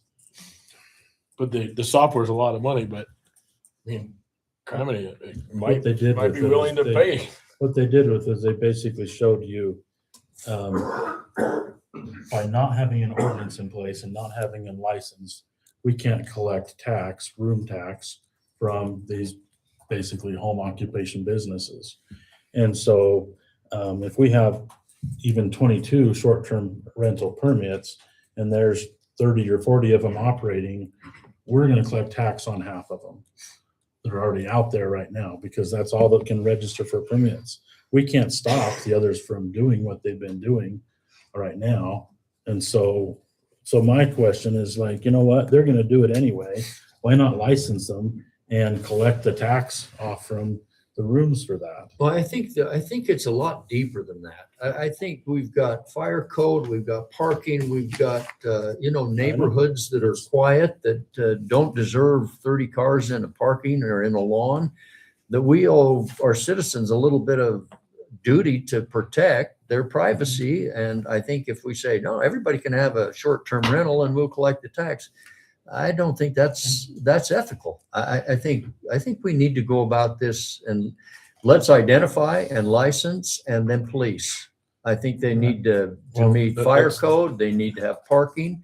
And if they don't, then they don't get a license and we're, Well, I agree with that. I'm not saying it's just to get the tax, but I'm saying that we already have way, way, way more than we are aware of. Right now, I could list about 2 or 3 properties, and it's not because I've seen complaints about it. It's because I drive by and see different cars in the driveway and things like that, and it's just basically word of mouth and things. But I don't know, Stephanie, do you know how many complaints we get about too many cars and short-term rental parking and different things by chance?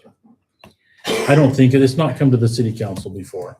So I don't think we get a lot of, oh gosh, they're taking up parking in front of 3 neighbors' houses down the street or anything. I don't think that's the Complaints issue. about home occupation business licenses or businesses and parking. I don't know if we've We do that. received a Mhm. complaint on. well, Short-term rentals. I know that we've received complaints on short-term rental because there's one up near my place, right on a sharp corner by Hiram Dam, and you see the cars parked all over, and it is a nuisance. It's a problem, a danger. It's a pedestrian being hit type of a problem. Tony, I applaud you for taking the stance of let's put the ordinance in place instead of determining how many, but I also believe that there needs to be some fact finding to go on to see, okay, how many do we have and where are they?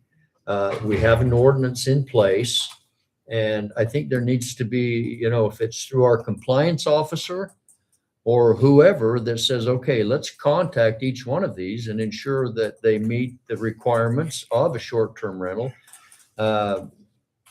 And I think it'd ferret out that we'll have plenty that are not compliant.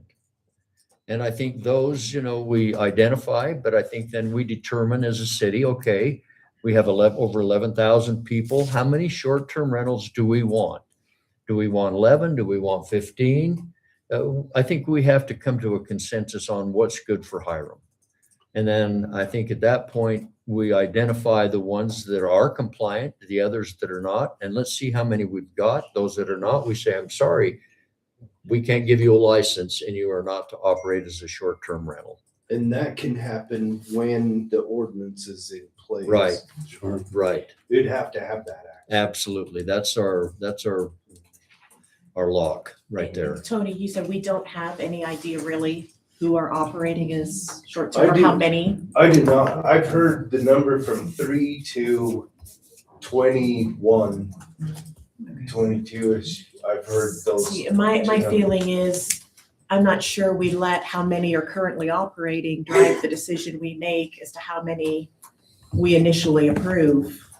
I think we set the number, whether it's 1,000 One per thousand. 1 per 1,000, and start at 10 or 11. We can always, I would assume, over time if needed, increase that. But I think until we kind of test this out and see how it goes, I'm not sure there is the tax benefit, but we just open it up. So, okay, well, if you're already operating out there, then let's just go ahead and give you a license for it. Yeah, this won't be the only city or the first city that's regulated the number of licenses. Sure. Can I make a comment? Please. Tony and I talked a lot about this before and after, and even today. And I said, where were we getting 1,000 from? And I know we looked at Logan City actually had a template that you looked at and brought us as an example. And I'm like, Logan has theirs set to 1 per 1,000. And I just think, why would we want to try to double that to go 500 per, 1 per 500? I think it's easy to set a number, and then this is just the beginning for us. And we might find out that we really like it, and boy, we can bump that number and be happy. Or I don't want to do it the other way, to set it to 22 or 25 or 30 and analysts and go, this doesn't work for our city. We don't like it. Now we're going to drive it down to 10 or 15.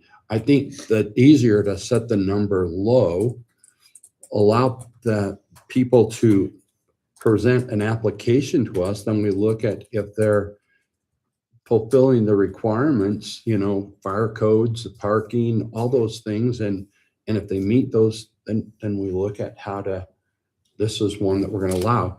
If the number is more than what we're allowed, I'm wondering if we do some kind of a lottery. So maybe we open it from January to February, maybe December to January, and say, hey, we're going to allow 11, and we could have 20 applications. And maybe we use the lottery and we draw those. And in the next year, because let's say there's some people that are not compliant or are not meeting the code, then they are not able to, apply next year.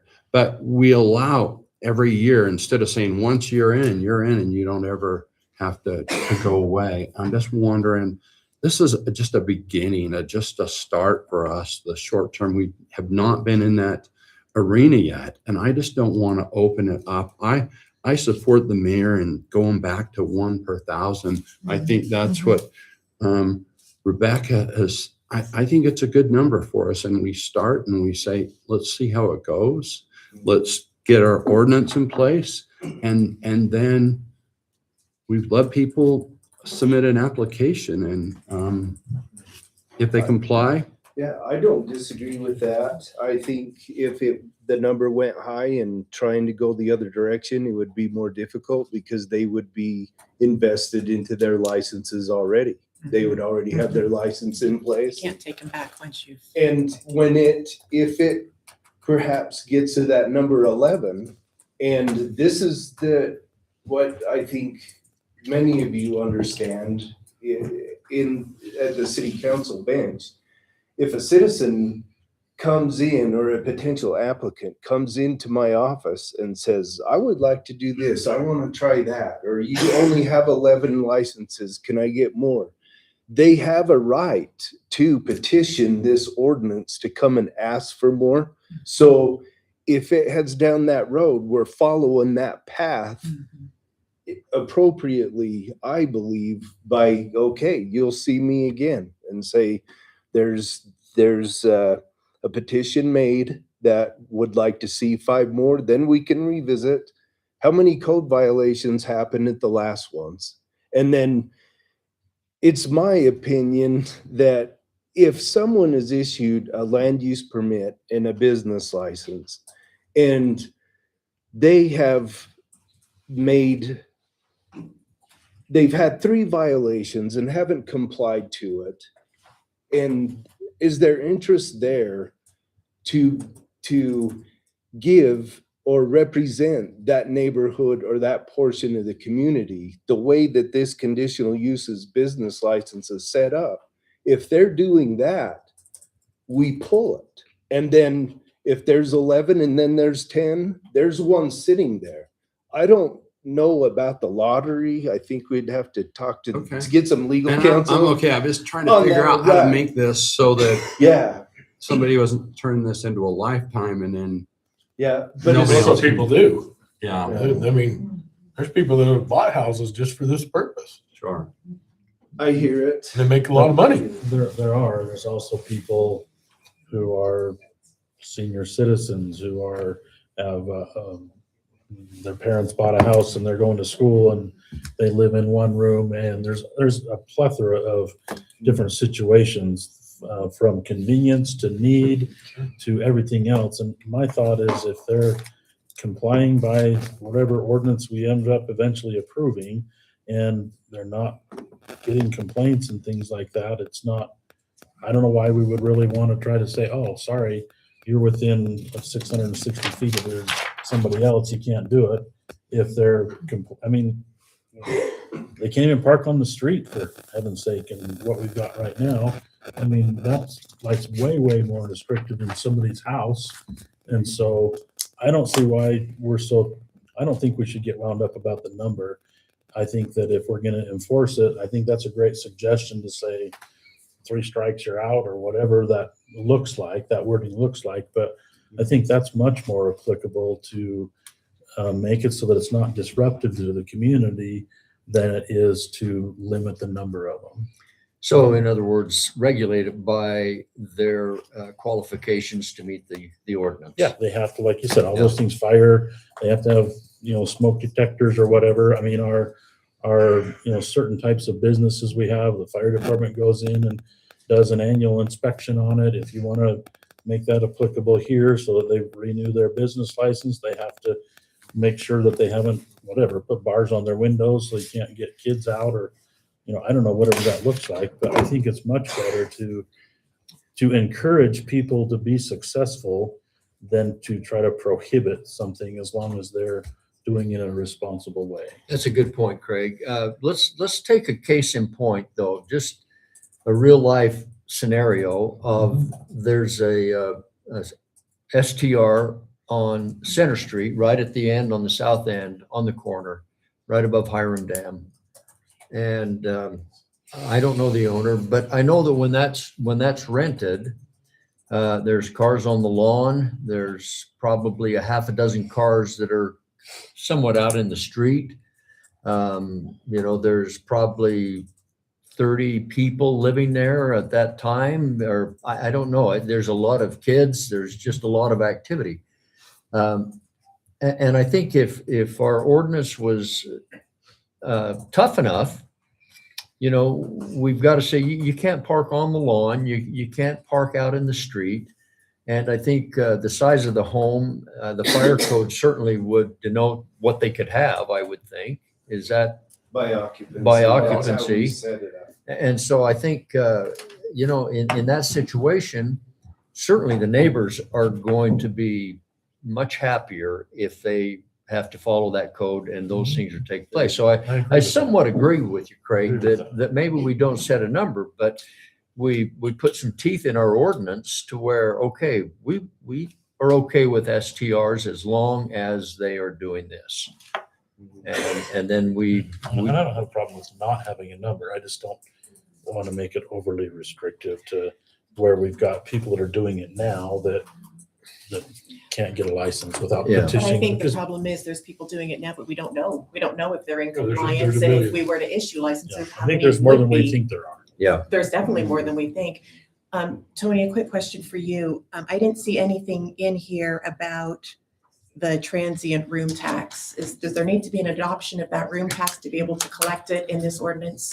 So to my understanding, and Todd's here with this, I believe that the city is getting Oh, some sort of transient room tax. It's not identified by address, but by use. Is that correct? Right. Yeah, like Okay. on the report, there's like 2 or 3 lines, VRBO, but whatever, like there's like 3 lines on it. Airbnb. And it's something like $300 a month, if that, like.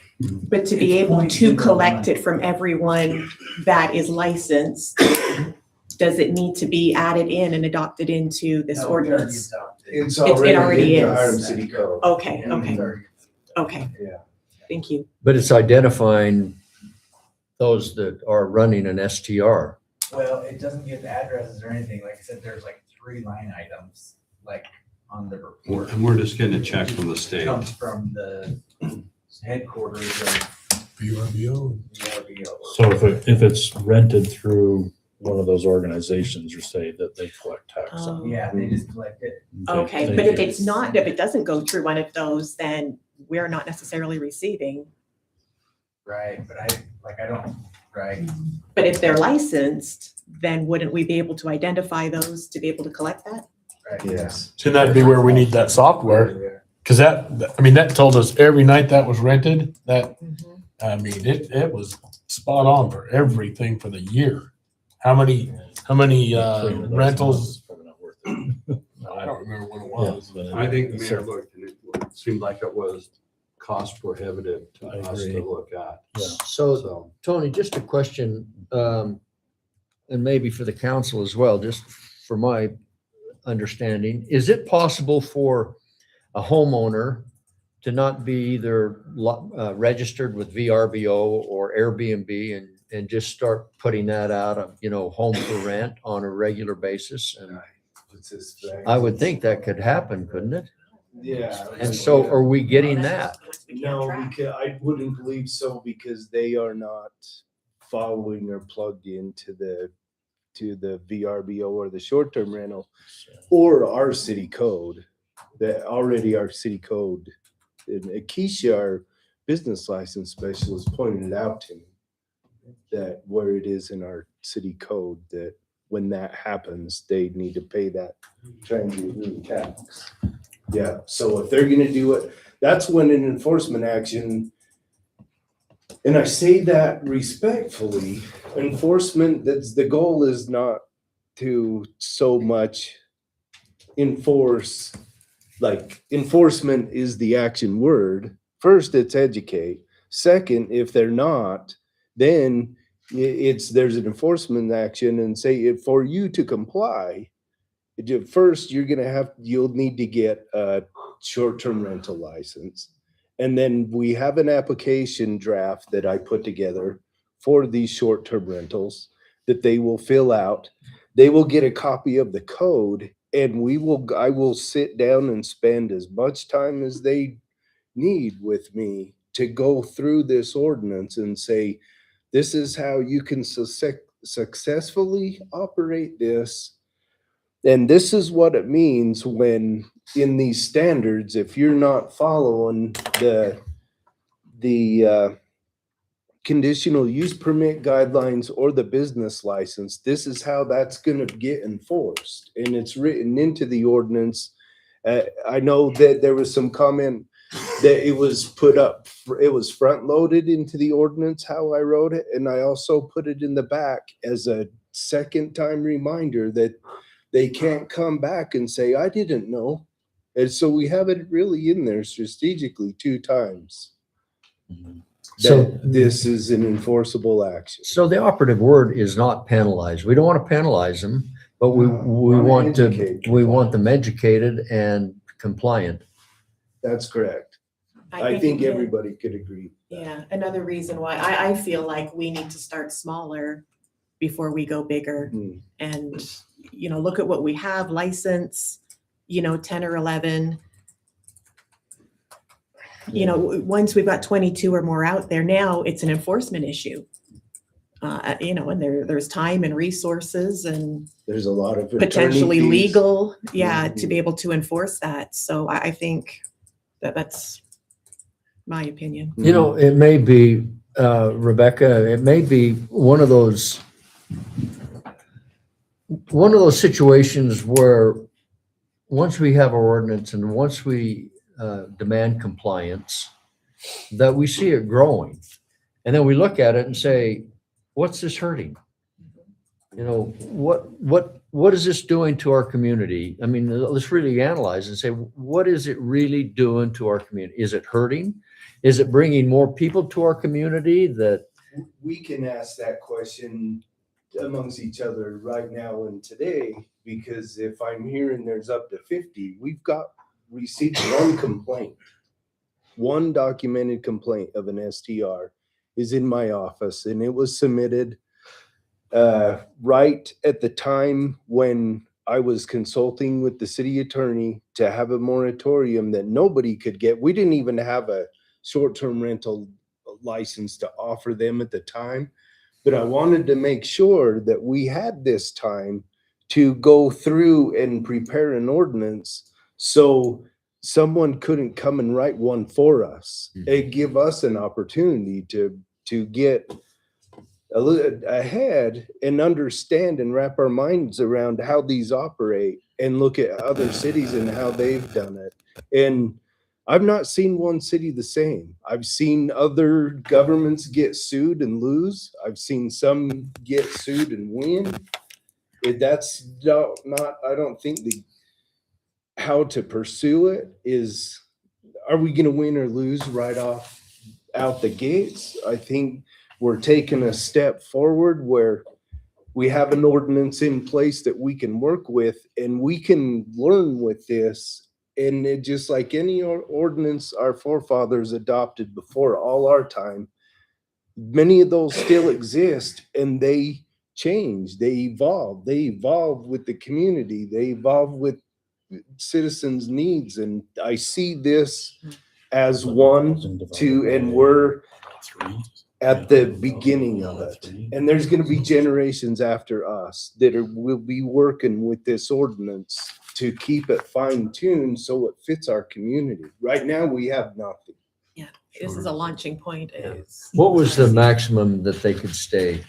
The maximum time of someone could Less than stay? 30 days. Less than 30. That, yeah. Okay. You know, Tony, I thought you did a tremendous job putting this all together, and we've had all the different iterations. You went and studied this, and I look at, man, I think you did an excellent job. I wouldn't have wanted this, but I do think that there was two things, and I think that the numbers may have got changed, not by you. You wrote this, and then I think maybe the planning commission did. One was how far between the school and what an air, short-term rental. I'm pretty sure it was 100 feet before. Now it's like a lot bigger. It's 600 and something. but- 60. I can add to isn't that. it? It was 750. Okay, and you know what? Wasn't I 100? think we came up with 750 when we talked about it, because we said that's what our normal block size is. 650, 660. 660. Yeah. 660. So it Okay, keeps it- so you know what? I think that makes an easy number, because you say, hey, we're within a block, and Yeah. I know we were talking about within a block of Airbnb for a school, and then maybe how close they are to each other. I think I know where one that's causing a problem, that there are two of them right next to each other. And when they're both getting used, I think that's when parking's out into the street and creates a pedestrian. I know where we've talked about some of this, but I think there's two of them that are right next to each other. I'd like to speak to the distance from the school. Okay. That is a citizen input item that was plugged into this ordinance from citizen input. Mm-hmm. It had some discussion. Through the discussion that we had with the city council, but you are more than welcome to discuss that, visit that, if it's there. I mean, I heard it myself, being in this room during a separate application, that after the fact, a citizen said that these short-term rentals, why are they so close to these schools? And so listening to the citizen, that's why I plugged that in. I applaud you for that. I think it's Can a I- good thing. Can I speak? Yeah, for a please, second Craig. here?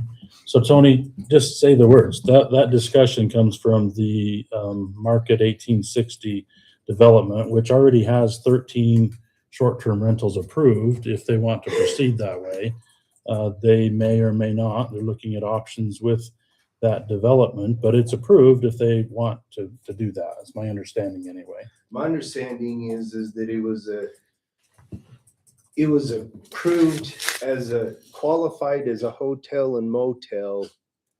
And our city attorney explained to us that, anyways, I don't want to revisit the whole thing. Okay, but they could do that. Is that correct? That's what I understand. That they from all were, that. yes. And Correct. that's when the Okay. moratorium, it triggered the moratorium. Okay, so When that's, I so said, that's let's already not there. do any more of In, these. in that process, we had the sheriff come in and talk about the safety of short-term rentals.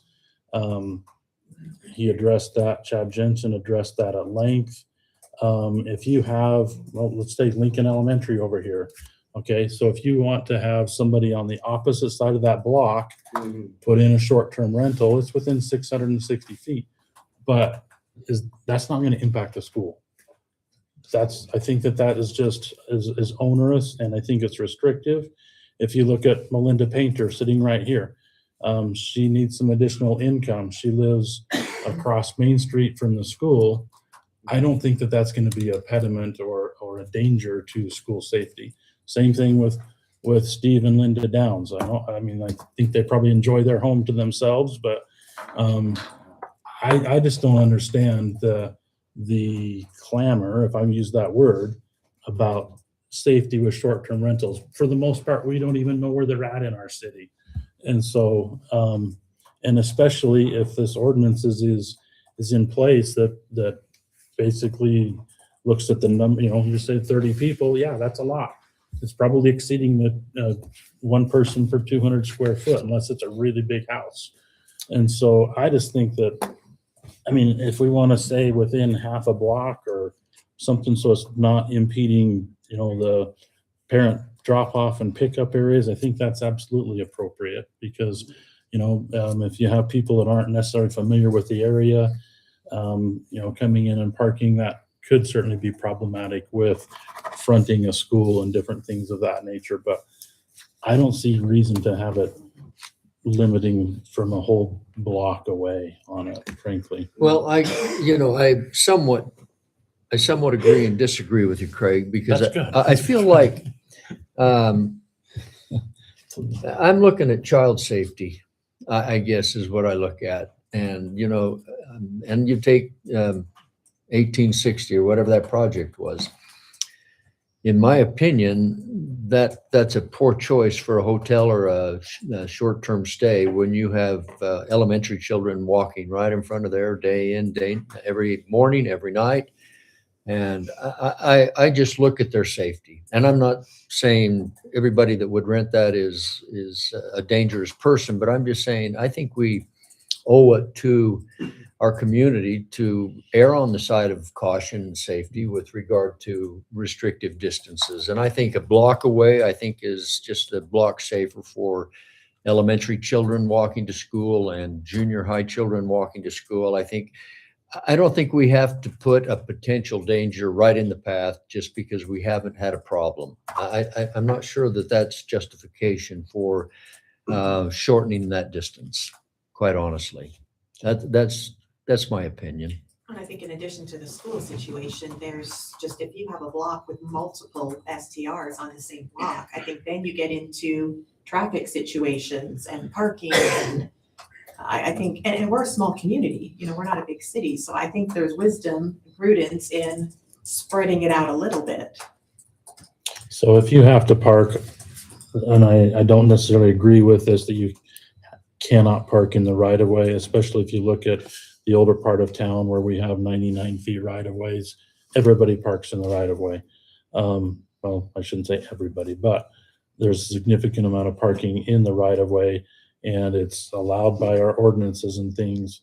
But in the context of if you're in a development where there's houses that are closer together, whatever, things of that nature, if they're parking in the driveway, not in the city's public right of way, how is that any more traffic than a regular home?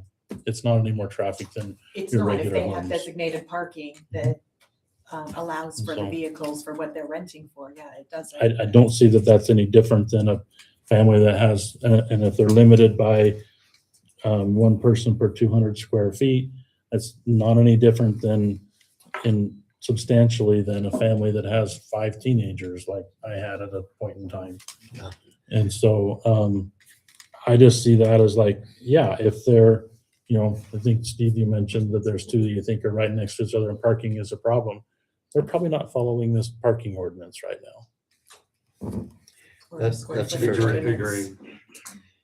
Same thing with the one on Center Street. Right. So I think, you know, maybe there's a problem here that we've kind of skirted around, talked about a little bit, but my concern is for 2 STRs side by side, Okay. or a block or a house in between them. You know, and now that house in the middle is feeling the effects from both sides of an STR. And I think we have the duty to protect, you know, that center house from the intrusion of 2 STRs on both sides of them. We've had this discussion, I believe, in the past, in the discussions. There are cities that had set up their short-term rental ordinance to be just this. If they are homeowner occupied, then they can be with that, they can be within. If they're not homeowner occupied, they have to be greater than 700 feet away from the one that's homeowner occupied. They have to be away from it before they can locate and set up an STR. And that gets some separation between them, but you know, I think what this code has and what I've seen common is if there's a 4-plex building, these are all, we got to keep in mind, these are all housing opportunities for greater than 30 days. And we could talk about Less than 30 the days. the housing situation for quite some time. Yeah, well, like apartment housing and housing, that's greater than 30 days. Okay. These short-term rentals are less than 30. So if there's a 4-plex for rent with the intent to provide a longer-term housing opportunity for our later teens and in their early 20s folks to try to get a place to live, if that 4-plex, somebody buys that 4-plex, this code is not allowing them to put all 4 units as an STR. 3 will be reserved for the long-term housing. 1 unit will be for the STR. So that works, for example, on a site with 1 4-plex. But then what happens when you go to a PUD that has 5 4-plexes in there, and then 1 unit in every one of those buildings are close, then we have 5 in there. So the separation between one STR to the other is, I support it, but it's going to be tough. It may be tough because we could have one licensed and the other one not, and not know that it's there. Then we spend the resources to go and have that corrected. That we can do. I don't know of any STRs that are together, but that's going to take us right back to the situation where we're looking at, we're considering an agreement on how far can this be from a school. Now we're setting ourselves up, how far can this be from the other one? We do already have a code, and I've said this to you before, and I've said it in the past. We have a code that any 4-plex in the city limits has to be 660 feet away in a qualifying, to qualify up to a 4-plex on a single family lot. So that number, I had brought it up, that would be, keep these 660 feet away from each other. That keeps them blocks away. And then they're just like a 4-plex, but if there's 4, on that block, and if there's a 4-plex there, one of those units can take the STR or another one could take the STR. And we're in a position to codify that when we do that. So when they come into a license, we can say, I can't qualify you because you're 660 feet from this other one. We do it with the 4-plexes all the time.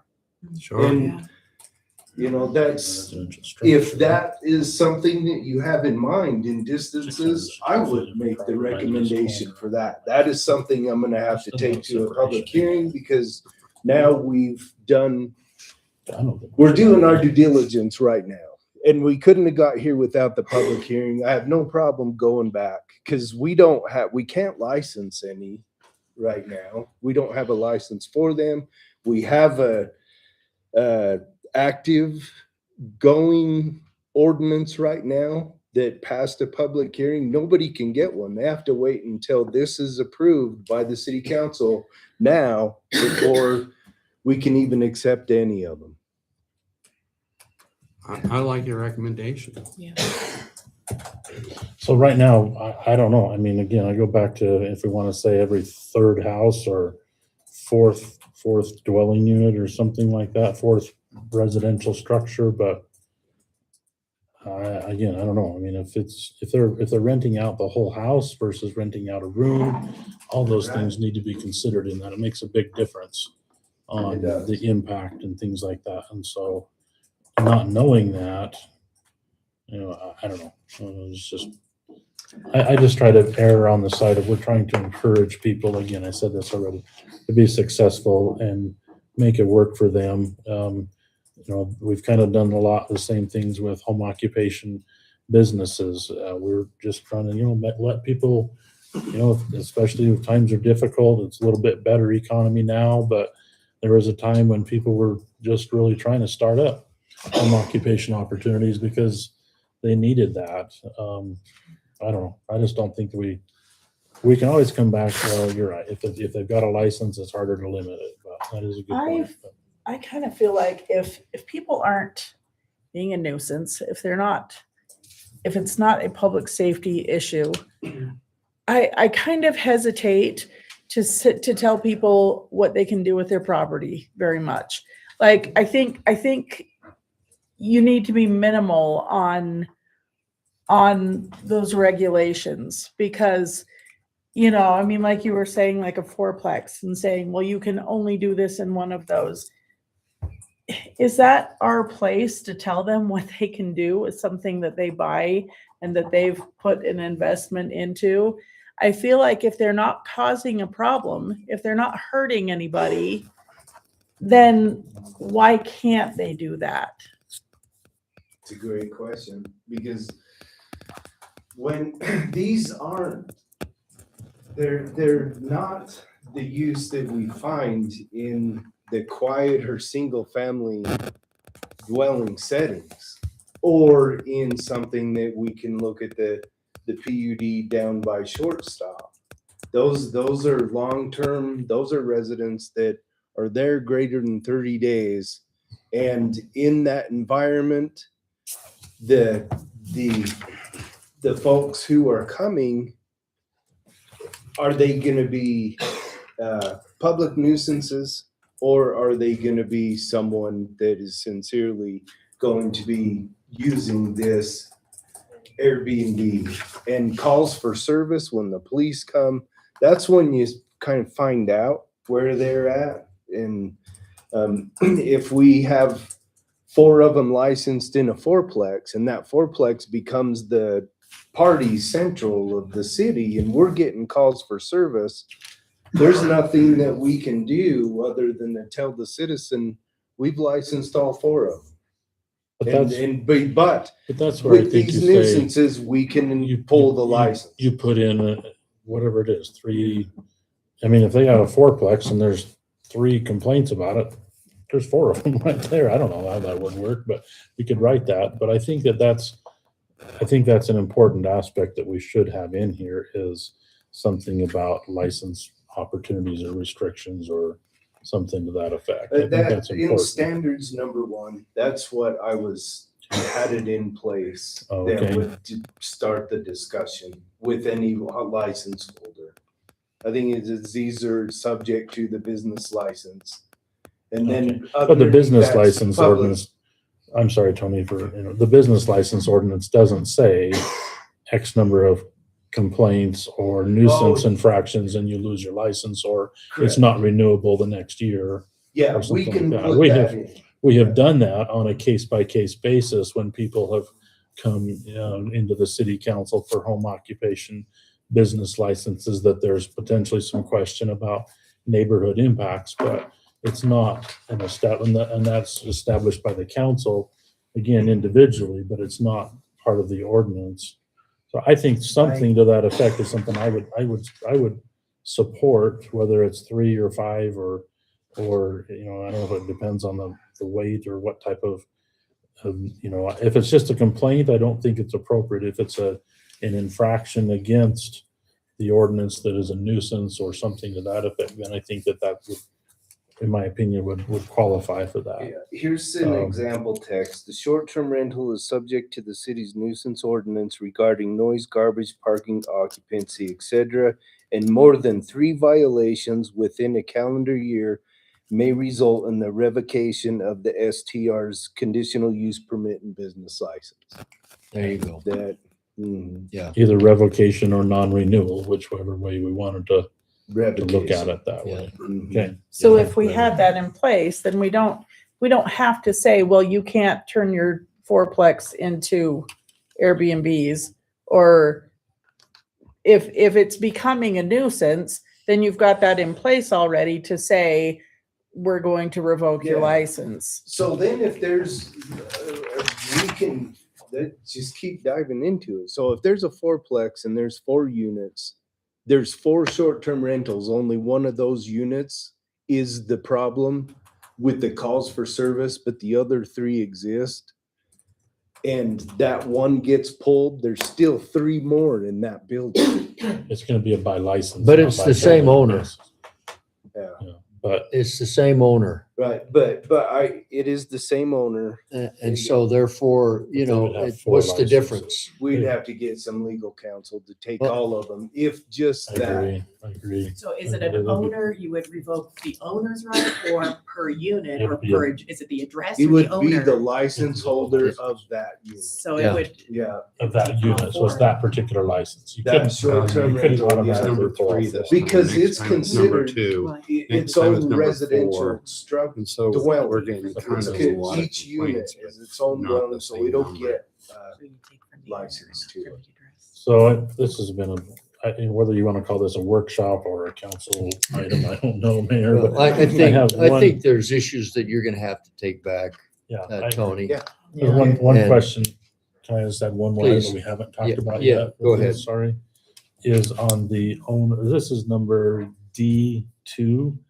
The owner or operator of a STR that does not live within the city limits shall provide a property manager, a property manager and property manager contact list. I think that we certainly need to have, I mean, even if they are within the city limits, the property, the owner themselves is the property manager, but I mean, we could have somebody that lives in the county outside the city limits that's closer to their STR than somebody that actually does live inside the city limits on the opposite side of town or something. And so I think that if there's somebody that lives in Salt Lake City, you might want to have a local contact. If it's somebody that lives just outside the city limits within the valley or within Logan or something, that's problematic. I mean, if you have, I'm just throwing examples out, which is probably very valid. So somebody that lives in Nibley, lives outside the city limits, they have to list a property manager. They're gonna hire a property manager out of Logan when they actually live in Nibley. And so, and you know, they're the owner, they're responsible for it. And so I think that if it's somebody that buys it in California as an investment property or something, it's been proven through other situations in the city that they're not responsive. And maybe a property manager locally would be better, but I just think that might need to be massaged somehow to So what's your question in that? just that the limitation of saying if the owner lives outside the city limits, that they have to provide a property manager for that property is overly restrictive. So if I own a property and I live in Nibley and I've got a property in Hiram that is a short-term rental, I can't manage it. I've got to provide a property manager for it. So let's put a range, a radius on that. If an You owner could do doesn't that. live within 100 Within miles of 100 the property, something like that, you know? they, That would be an they've got to appropriate way. provide, yeah. 100 miles. So, Can they not be the property manager?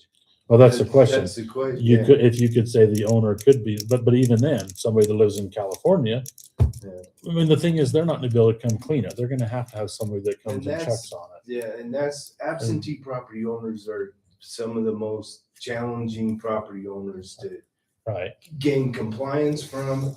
And that's why I got this in here. Maybe it is too restrictive if they're outside of the city limits, but if they're not in the city limits, and then we send them letters and say, come and do this, come and do this. They get a PO box. In code enforcement, you can't send a letter to a PO box. How are you gonna get them here? Yeah. So what about, If we went 50 miles. so what about if you're saying, I mean, short-term rentals, most, I mean, everyone that I've rented or whatever that I'm aware of, somebody comes to check it before the next rental. Yeah. Right? And so I would say, if you can say, if the owner, well, if the owner is not the person, I know this isn't the way you'd want to word it specifically, but if the owner is not the person that comes to check or maintain the property, that then they have to have a designated operator or manager to fill that role and provide that information on their business license. So would 1F just completely disqualify the need for 2 then with that question? So 1F, the owner operator, I think and just get rid of 2 altogether. I would say it probably would work, for my opinion, I but think that. I would reword that just slightly. I would say the contact information of the person in direct charge of the SDR. I'll do that. I think that's. it. Yeah. Thank you. Okay, and The parking, I know that the parking's a sensitive issue, great discussion about parking being on the street. It's allow it on the street or not, or required all on the property.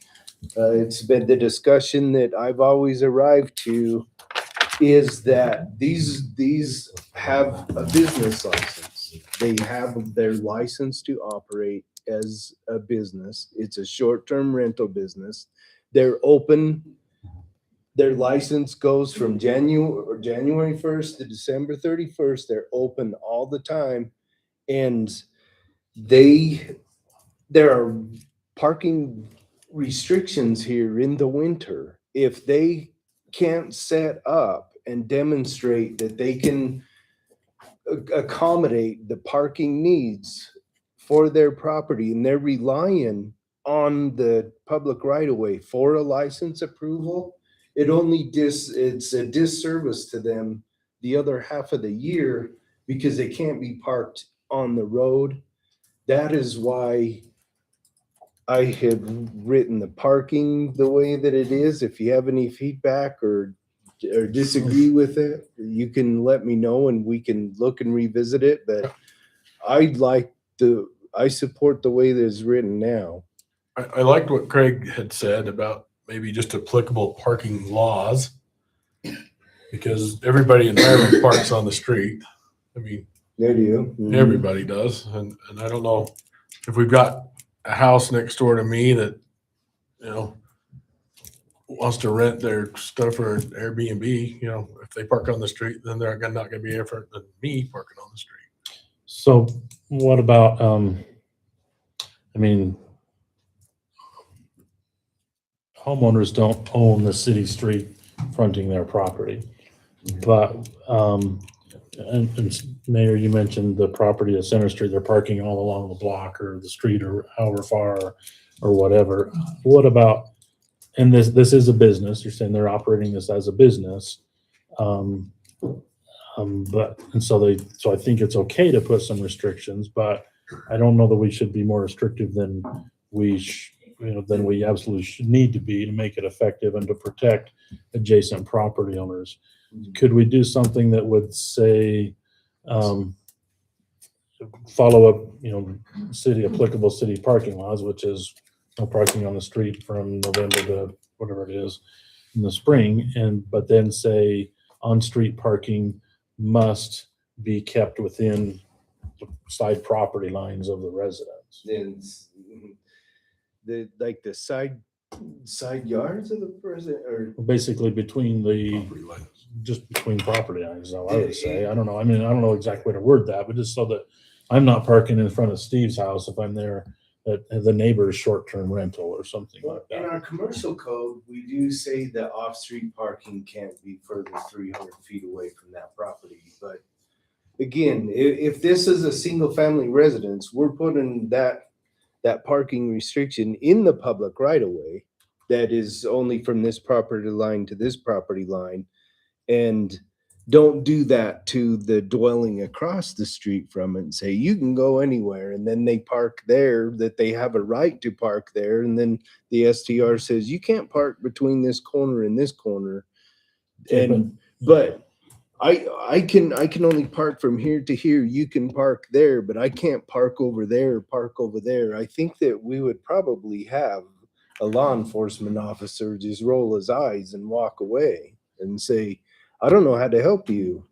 That's it. I mean, Unless it's posted, if they post the parking in front, that this is specifically private property parking to that. so you're then- saying, how does the sheriff's deputy enforce it? But I think you look at that as you can put it in here that it goes into their rental contract that says parking is available according to whatever the laws of the city, but on-street parking is limited to these locations. It's in their Right. rental contract. It is. And then if it happens too often, the neighbors complain, then a deputy can start enforcing it. And then if a neighbor parks in it and then they get asked to move because the ordinance says they can park there, then the person down the road catches wind and says, oh, you can private your public parking in front of corner to corner. And they say, I want this too, even though I don't have the SDR. I That's want true, this. but most people, I park in front of my neighbor's house if, I've got a big family gathering or something. Or if I'm, there's different, whatever, there's various reasons, but it's usually a short term. I don't just park my car. I live in the part of town where we have 99-foot right of ways, and I just don't park my vehicles in front of my neighbor's house just to spite him and see if I can get a ticket because it's been sitting there for more than 48 hours or whatever. But These STRs can be anywhere. They can be on small lots, big lots. I don't know. I just thought that would maybe be a way that we could come to The facilitate a little easiest, bit. I think from some experience of trying to do everything that I could in my past to maintain and gain compliance, if they can't accommodate the needs for their STR on their property, do they need to have that license when they're going to impact someone else next door to them? That's my opinion. I agree with you, Tony. I think we have to, I think we've got to have, we have to have a start. And to me, I think this is a healthy start, the way you've penned this. We could ramble on this for another 10 hours and we're going to be right back where we started. I think we need to say, you've done an incredibly good job on this. My opinion is it's a great start with the parking. I think there may be some other issues that you're going to have to take back to, to the planning. But I think overall, I think you've done an incredible job. So if I can ask in a motion where you're going to take it and let me know those things for me to take a look at. And if you wanted to come back or find out if I need to take it back for the another public hearing, I can do that. But the areas we've been around it, I'd support the whole ordinance, but I need to know what the I'd input like that to you see the have. 500 change back to 1,000. See, and I look at that differently because there's 3,700 houses in Hiram. Mm. We're putting stuff in 22 of them. That's what, 2%? I don't even know the number, but it's not very many. Done that math either. It's not very many. I think, How many? I think we've got an unknown commodity. Yeah. Yeah. And I think we're talking about something we don't know really what we can get our arms around or even identify. And I think before we really say, okay, this is what we're going to do, this is how many we're going to have, I really think we need to identify how many we have. I think we need to get a picture of them. I think we need to really understand who we're dealing with, because I think we have all different ranges. In fact, I know we have all different ranges of quality, and those that would not pass code and those that would. So I think we can put the ordinance in place, but let's put it in place knowing who our customer is, who are we writing this for, and how many do we have, and are these people dependent upon, this is their livelihood, this is how they put bread and butter on their table. I mean, I think there's some things that we've got to take into consideration before we cut and dry and approve anything. So that would be contacting each one that I can find and talk to the property owner. and Well, say, is it successful for you?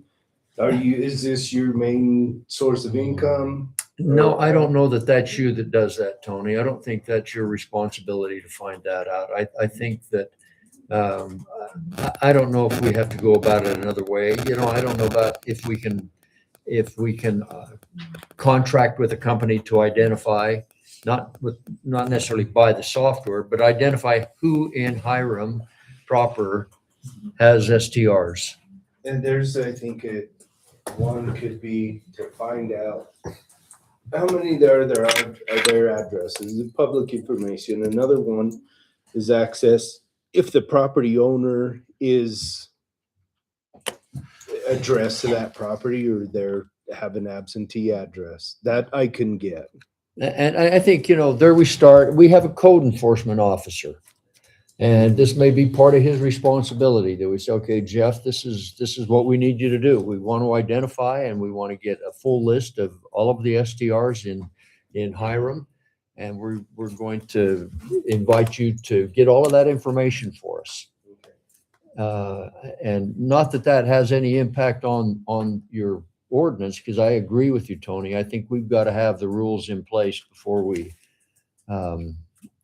start allowing everybody to have one. That's why we've been doing this for some time. Yeah. That's correct. I agree. What I don't want to see happen is that you do have someone that's, it's their income. They've turned their basement into an Airbnb and they're renting that out, and that's part of their income, and they can't make it without that. I don't want to see that person if they're, not causing any problems, if they've got the parking. I don't want to see those people shut down. So it would be nice to know how many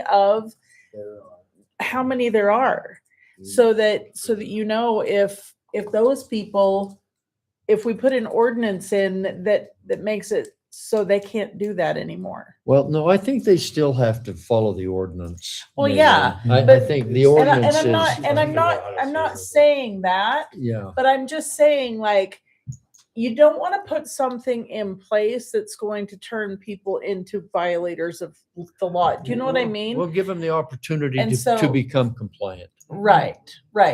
But that's what I'm saying. If they're compliant, but I guess what I'm addressing is the part where we're saying, well, we're only going to have this many permits. And so if you say I'm only going to have 11 permits, but you have 19 people in Hiram that live at that address, that's part of their income, I don't want to prohibit them from making money if they're not causing a problem, if they're in compliance. I don't want to limit those people. To me, it's a whole different thing. If you've got somebody that lives in California that has just bought a property and and on the flip side, having someone that lives here and someone that's a low income individual, and this is part of their livelihood. Like those are two different things. They don't have a maintenance plan and they are cash and. Yeah. All right, Councilor Santoni, what are your thoughts? We heard you, you've written a wonderful ordinance here. I think we've thrown you some curveballs I've heard tonight. we've been through the ordinance. I appreciate it. That is what we're here to do, and that's what we get together for. I will leave with, I think at this time, at least a continuation for me to allow to find or identify how many there are, and maybe I can find in some way, create a map and color code where they're at and who, if they are, if the property owner of that property parcel where they are at, if that's their home address, that will have a color code. If they are, the owner of the property has a different address than the situs address, I can color code that and we can bring that to the table and formulate something. Okay, but we want you to get some help doing that. I know what your workload is, Tony, and you know, we're not throwing wet logs on your fire right now. I think we've got to find some help to help you. Hey, what would happen if in our newsletter, we said, hey, we're actually working on a short-term rental Yeah. and we're gonna put out application. If you've got one, you know, we're gonna want to talk to you anyway. Can you let us know that you've got that? And to be honest with you, I think if they knew they were gonna have to come into compliance, and I'm not trying to just, you'd probably get I hope, a true representation of what our number was. I don't know, Michael. I think if I was running an SDR and it come out You would in the do it newsletter, undercover? I'd say, boy, don't respond to that. Okay, but guess what? If they do that, then our number becomes lower, and then they're gonna get caught in the, hey, we've only got so many applications. Well, they need to market somehow to make it Sure. work. And Sure. so they are. Okay, hold, So just go ahead. two sites, Airbnb and VRBO. Between the two of those, there's 16 listed in Hiram.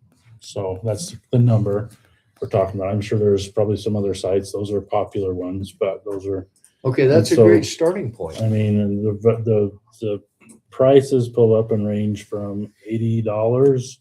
It's probably somebody just renting out their room, to $1,330. So anybody wants to go stay there, it's probably a big party house. Wow. I don't know. But For I don't a know what it's- weekend or for? I don't know. I haven't looked into it. I just pulled it up.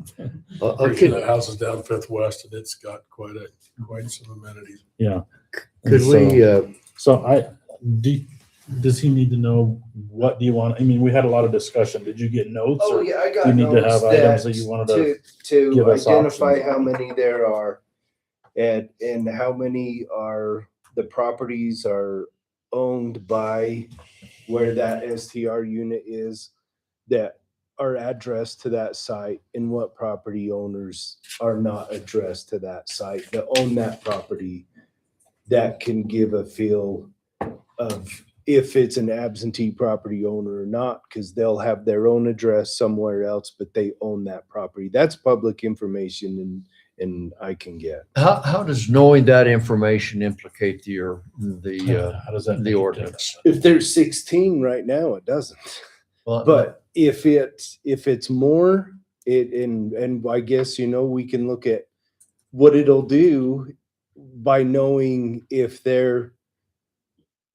That's a very good question, because we've eliminated the need if somebody's living here, their owner, if they're living here, That's a direct. everybody's getting to do the operational permit that we wrote into it. So everybody that goes there knows what this whole thing is, who to call for emergencies, everything.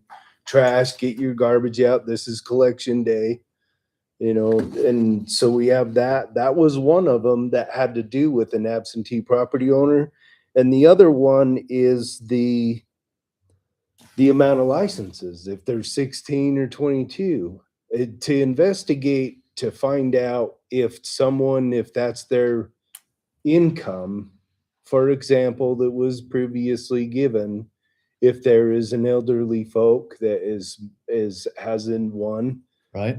I don't know how to find that without calling and making an appointment, or even getting further intrusive and asking them in person. And I don't know if that's appropriate. No, and I don't know that it is, but I think it's irrelevant. They're running a home occupational business. Doesn't matter how old they are, they still need a license.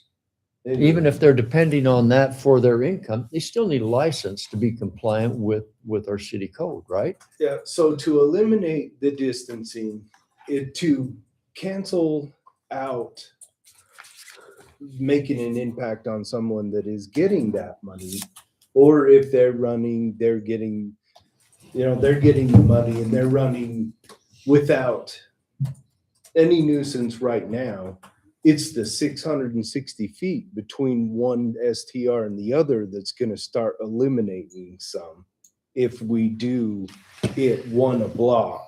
And so, I mean, narrowing it down, maybe having a 660 foot separation is going to cause problems rather than gain the compliance by having them available. Yeah.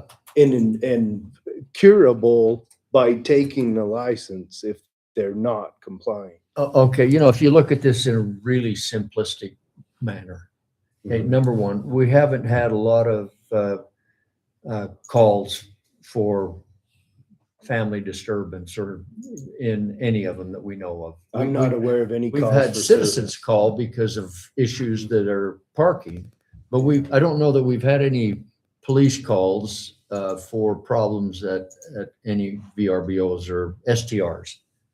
So if we said, what if we were to take the ordinance as you've written it and adopt it as is, and we apply it to the 16 that we know that are there. We've got the address, we've got their names, and we say, okay, we've got now an ordinance that we can apply to 16. We identify who they are, and now we send our code enforcement officer out with the forms, the applications to be licensed, and to then do inspection on each one of these STRs and see if they're compliant with our code. And now we've got 16 that are registered, and we know where they're at. Because I think we're going to run into a can of worms if we start saying, well, you got to be 660 feet. I really think we're going to run into problems that are, we're making the problem. Because if it's not a problem now, if it's a problem now, we probably would have heard about it. And so I just think, let's get the 16 that we know, let's get them licensed, let's get them following the ordinance, and then make it known if there's more than 16, they got to go through that process of becoming compliant, and let's get started. Tony, one question? Yeah. Didn't we already determine with the planning zoning that there's 21? Was it 21 or 22? So 22. there's a little bit of history with I thought that. there's 21 known, but 22 that we're willing to put. To my knowledge, that's how I remember it. But we do know that registered, these are these. So at the number 22, the way that it's written into the code, the staff got together about a month ago, and we, from every different department, to use the ratios and use the number of how many folks are in our city to get that population. We're using a Utah tax identification that tells us the population. So for simplicity of the math, for the range from 16 to 22, and to where this planning department is being consistent with the other departments on identifying the population, would you be willing to have the 22 as it's already codified now? Because that was a change from the time before when I took it to the planning commission. And what that does is that brings us to consistency on each other department, when we get together and we're in a position where we need to identify populace or population, we're all using the same number. So use 22, but I honestly believe that there's going to be half of those that won't be compliant. I really think there's going to be some that they're not going to meet our fire code, occupancy code. I think they're not going to be able to provide the parking. And so we can't provide them with a license. And so therefore they cannot market themselves as an STR in Hiram. The emergency access is a big one. Our fire department, we've reached out to them and each one of these will require a fire department inspection, and they're going to be looking for those. They're going to Exactly. be looking for them. Exactly. And they will not get their business license issued or their conditional use. They will not get a license until they can pass that fire life safety inspection. Exactly. And that's what I like about your code, Tony, is I think you put some teeth into it. And I think you've made it tough to become an STR. But that's what we want. You want to be an STR? Here's what you have to do, and here's what it costs.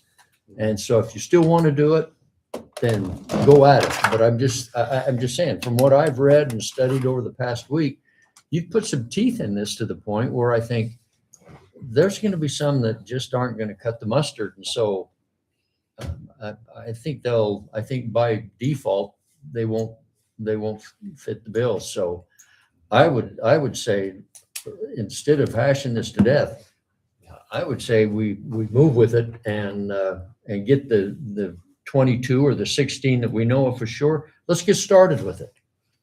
And There's some housekeeping things that need to be addressed with that. Okay, let's go over them. Well, you recognize a lot of from the comments I had with the, just the text things. Yeah, and removing the one the property manager thing. We talked about, let's just take that one paragraph 5, was it? Yeah, 5 under F and move that up to number 2. It just as a clarifying item on tents. You can't have an STR in a tent or yurt. I think move that up under 2. Yeah. And then I had a question on, I think maybe my comment wasn't very clear, but on letter E, it says this is the plot plan, floor plan required. I think that should say required as part of the conditional use permit. Okay, all That's right. all, just because it says it's required, but it doesn't say anything about where does it go, what does it do? Is this supposed to be posted in the residence or what? But like letter D above, where it talks about the operational plan, number 1 says, just right below that says, this is part of the conditional use permit, and this is what has to be done. And so, I understand. so E is that now. a separate letter that's not really connected to the conditional use permit. So just adding those words to the back of it would clarify that. And then I think the rest of them you pretty much responded to and clarified. I would like to see maybe a little bit of massaging on the parking. If somebody is, bringing a boat or something like that and wants to stay overnight, all the residences can park on the street for a night. I don't know. well, if you've got I don't a boat, Craig, you're going to find an STR that has accommodating place to park a boat. Maybe you will, maybe you won't. I don't know. I think you would. Certainly, if I'm taking my boat somewhere, I'm going to make sure I got a place that's legally a legal place to park it safely. But I think we keep the teeth in the parking, quite honestly, because I think that's the major complaint from residents is the cars parking in the street and on that right of way. That's just my Shouldn't have a opinion. winter parking with a boat and Yeah. so Well, I think like you've already put in, I mean, parking has to be what parking is for that residence or fourplex, whatever it is. I mean, they have to be able to accommodate what they're renting for We within do their it for- property lines and Yeah. If we they do need it to for spill site out. Plan approvals for commercial businesses, for industrial uses. Businesses have those requirements. And the home This- occupations, I don't know, they are kind of, the Home interesting. occupations are vary, Yeah. depending on the type of the home occupation on what we establish with parking. We've approved home occupation licenses where they can have up to 5 vehicles parked out on the right of way. Mhm. Yeah. Okay, so any further discussion? I think we've been around the block on this one. Are we prepared to make a motion? I make a motion to continue this till these housekeeping items can be incorporated, and I would like to have further consideration of various parking options. Okay, I'll second that. okay, we have a motion, a second, and I think we vote individually on this, but I think this is great workshop talk, quite honestly. You know, I think we spend a lot of time here tonight on something we could discuss in a workshop and maybe hash that out a little bit more. So is there further discussion? Tony did a great job. with This is it. the only item that I think that we didn't really, I hate to see a number here and then say, oh, we wish we would have made it smaller. And then we have to try to figure out how to do that. But if we had a smaller number, I think, and if things are going good, we can make that number bigger. I think our concern is how do you choke that number down? Who Yeah. do you say you can't play? No, At I this don't point. want to, but I wonder if by having the applications, Yeah. maybe we don't put that number in there yet. And maybe we figure out really what the number is that's playing. So we I don't know. I And counted that's- 16 tonight. The planning commission, is it correct? They said that they came up with about 21, is that? That's what I Yeah. remember. So why would we make it smaller just to make somebody be illegal once we establish this? No, but ordinance? I think the mayor was saying, hey, you're gonna have some people that are not gonna be. in But how long compliance. does it take to put a smoke detector up in a bedroom if it's not already there? Well, you know, I know of facts where you've got a basement and you've got old style windows and you've got to cut cement and you've got to put a new window in a basement. And, you know, there's some people that say, you know what, it's just not worth it. I don't have that kind of money to make a window big enough for egress. And so I think let those chips fall. But let's go back. We have a motion. We've had a second to table it. Continue. Let's continue it. Sure. Do we need to vote on that? Yeah.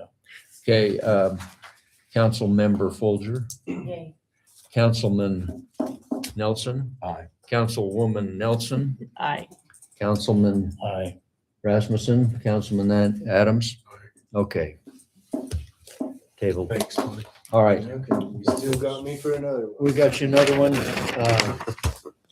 Ordinance 26-04, an ordinance amending Title 17 zoning of the Hiram City Municipal Code, Section 17.04.070, definitions to establish a maximum front yard setback for a dwelling unit and clarify inner block development may be permitted through an approved planned unit development, PUD.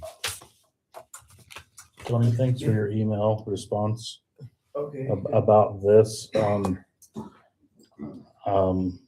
discussion about the block, meaning kind of the downtown block area, was helpful. I think that there's not enough definition or information in our ordinance to really define that, because inner block, a block is made up of individual lots, and it's the actual lot that you're developing in the back part of the property. So that was where my comments came from, is that, yeah, if you were establishing this as the original 660 by 660 blocks, meaning the inner block development, that you're trying to not develop those in the back sides of all of those deep lots, then we need to define that. But the way that it's written, it's my understanding that basically you can't put a primary dwelling more than 50 feet back from the setback line. From the public right of way on a qualifying lot, that is correct. We can't go past that 50-foot mark. That's how it's So, written. so a qualifying lot, but a qualifying lot is everything that's not in the R2A zone, which R2A is would be the multifamily It's up to a fourplex. for up to a fourplex. And so basically Michael's house, the mayor's house, and about 14 or 15 other houses on that south end of town would not comply. You would not be able to build your houses that way. We understand that, but I think, Tony, we've had a discussion on this, Tony and I, and we understand based on the original boundary lines of Hiram City, we identify the blocks as they've been laid out, and I think that's the inner block that we're talking about. I don't live on a block. And You the original platted blocks of Hiram. And so did you, in that email, was it helpful that where I explained, gave the definition of block that's in our code? Was that helpful? So that's what, Most people, Steve Nelson Michael lives on a block. He's got streets fronting. I him. actually don't live on a Well, you block. will if that other street goes through. Someday it might be a block, But but no, some, so it might I just not. think that's, I don't know, I don't think it's defined well enough. Inner block appears 2 times in our ordinance. 2 times in our ordinance, and there's never anywhere that really defines what it is. And one of those times is in talking about multifamily lighting and you know, the lighting for a fourplex or whatever. And so if we're gonna define this as, I mean, it says existing blocks. You know, let me pull up, you know, if you're talking existing blocks, you know, they're all over the city. They're of different shape. But if you want to define the blocks of the original Hiram Plat survey or something like that, or existing blocks prior to a specific date, then I think that would, you know, that would, that's what I or blocks that gathered. don't have curb and gutter, or I don't know. What I I gathered don't know, today but- is either using the original platted part of Hiram blocks for this, or identify it as a 660 by 660 block. And those are the blocks. That 660 by 660 will translate straight to what the original platted parts of Hiram is. Because all of those blocks were theoretically 660. There's some change give or here on feet wise, Right. but that block will, if it's the original platted, and I have that date, I found that map and I actually plotted it and have it hanging up in my office. There's just some nostalgia there, but Can I take just a minute? You know, for those of you questioning what we're talking about here is basically on inner block development. If you, in my mind, you correct me if I'm wrong, if we live on a city block, picture that as a city block, and you have houses all around that. Now somebody has a deep lot that wants to go all the way back. They want to build their house all the way back in the center so that you've got a house now basically in your backyard.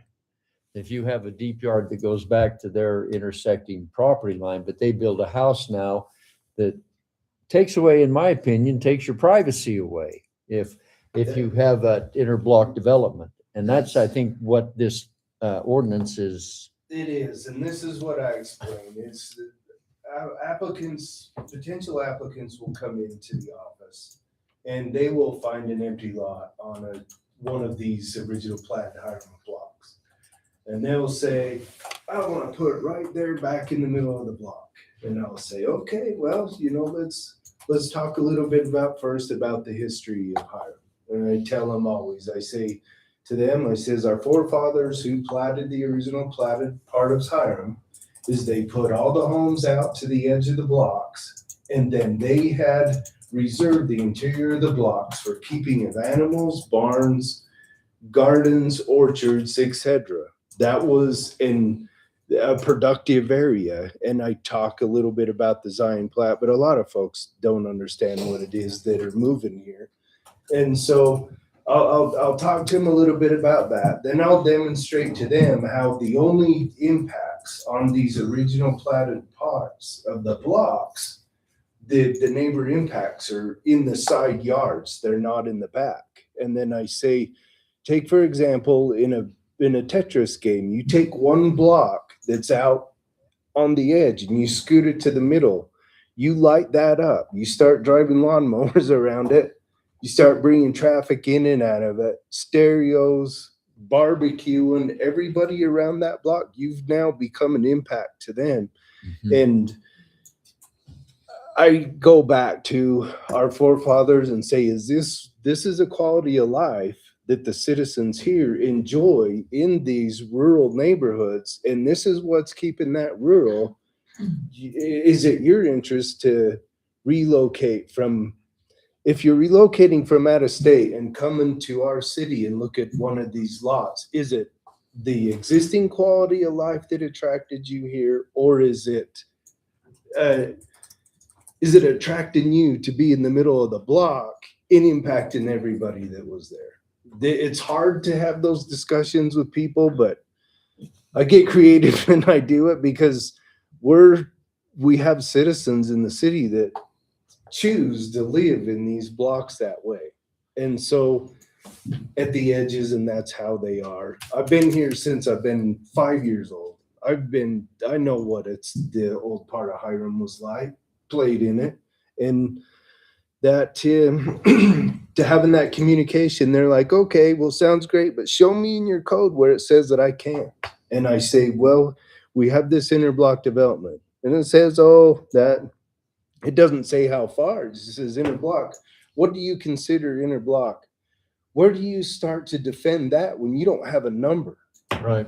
So I had some legal counsel on this. I had discussion with other planners and says, can you read this code with me out loud? And let's see, can I defend this if it does not have a maximum setback? And they're like, good luck. Yep. And so that's why I'm here today to get a definition for the maximum setback. And then applicants they'll say to me, well, okay, this is residential. Why are all these units down here by Shortstop? Or why are they all the way back into the middle of the block? And I'll say, well, that's a planned unit development. And it says, well, it doesn't say in your code that it's a planned unit development could qualify for that. Why did you allow that? And you say, I can't put my house there. And the verbal judo keeps going on. Yep. And so to clarify it, this is what I came up with, had the discussion with our staff. Our planning commission was 100% supportive of it. And we're here again, and we're here to do this, to clarify it up. And I'm open to any input to secure this. Okay, well, that makes sense. I think we need to define, instead of existing blocks, I think we should say inner block development means, and this isn't a motion yet, I have to think through it, but inner block development means residential development of any dwelling units within the interior of blocks located in the original Hiram Farm Plat Survey. Is that Is that plat the title right map the at right the wording top? for that? We have a date. Yeah, we have to get it, it's book 2, map 2 is the one that incorporated all of the plats, A, B, C, D, all of those. So is that the area we're looking at, or Yeah. is that bigger than the area we're looking at? That's the area with all the Okay. old original. Okay, whatever the technical wording that you need to properly define that so that it's retraceable and defensible, I think that's what would, instead of just existing blocks, because I mean, there's existing blocks that are, up in Elk Mountain, whatever. They're not big enough to worry about this on, but there are, I'm thinking specifically, and as this goes into an ordinance, existing blocks, is that anything that's not brand new development because it's existing block when whenever that block is developed, it's an existing block. That- Unless you So in that date it to the response- ordinance. Yeah. In that response after when that came up, I think,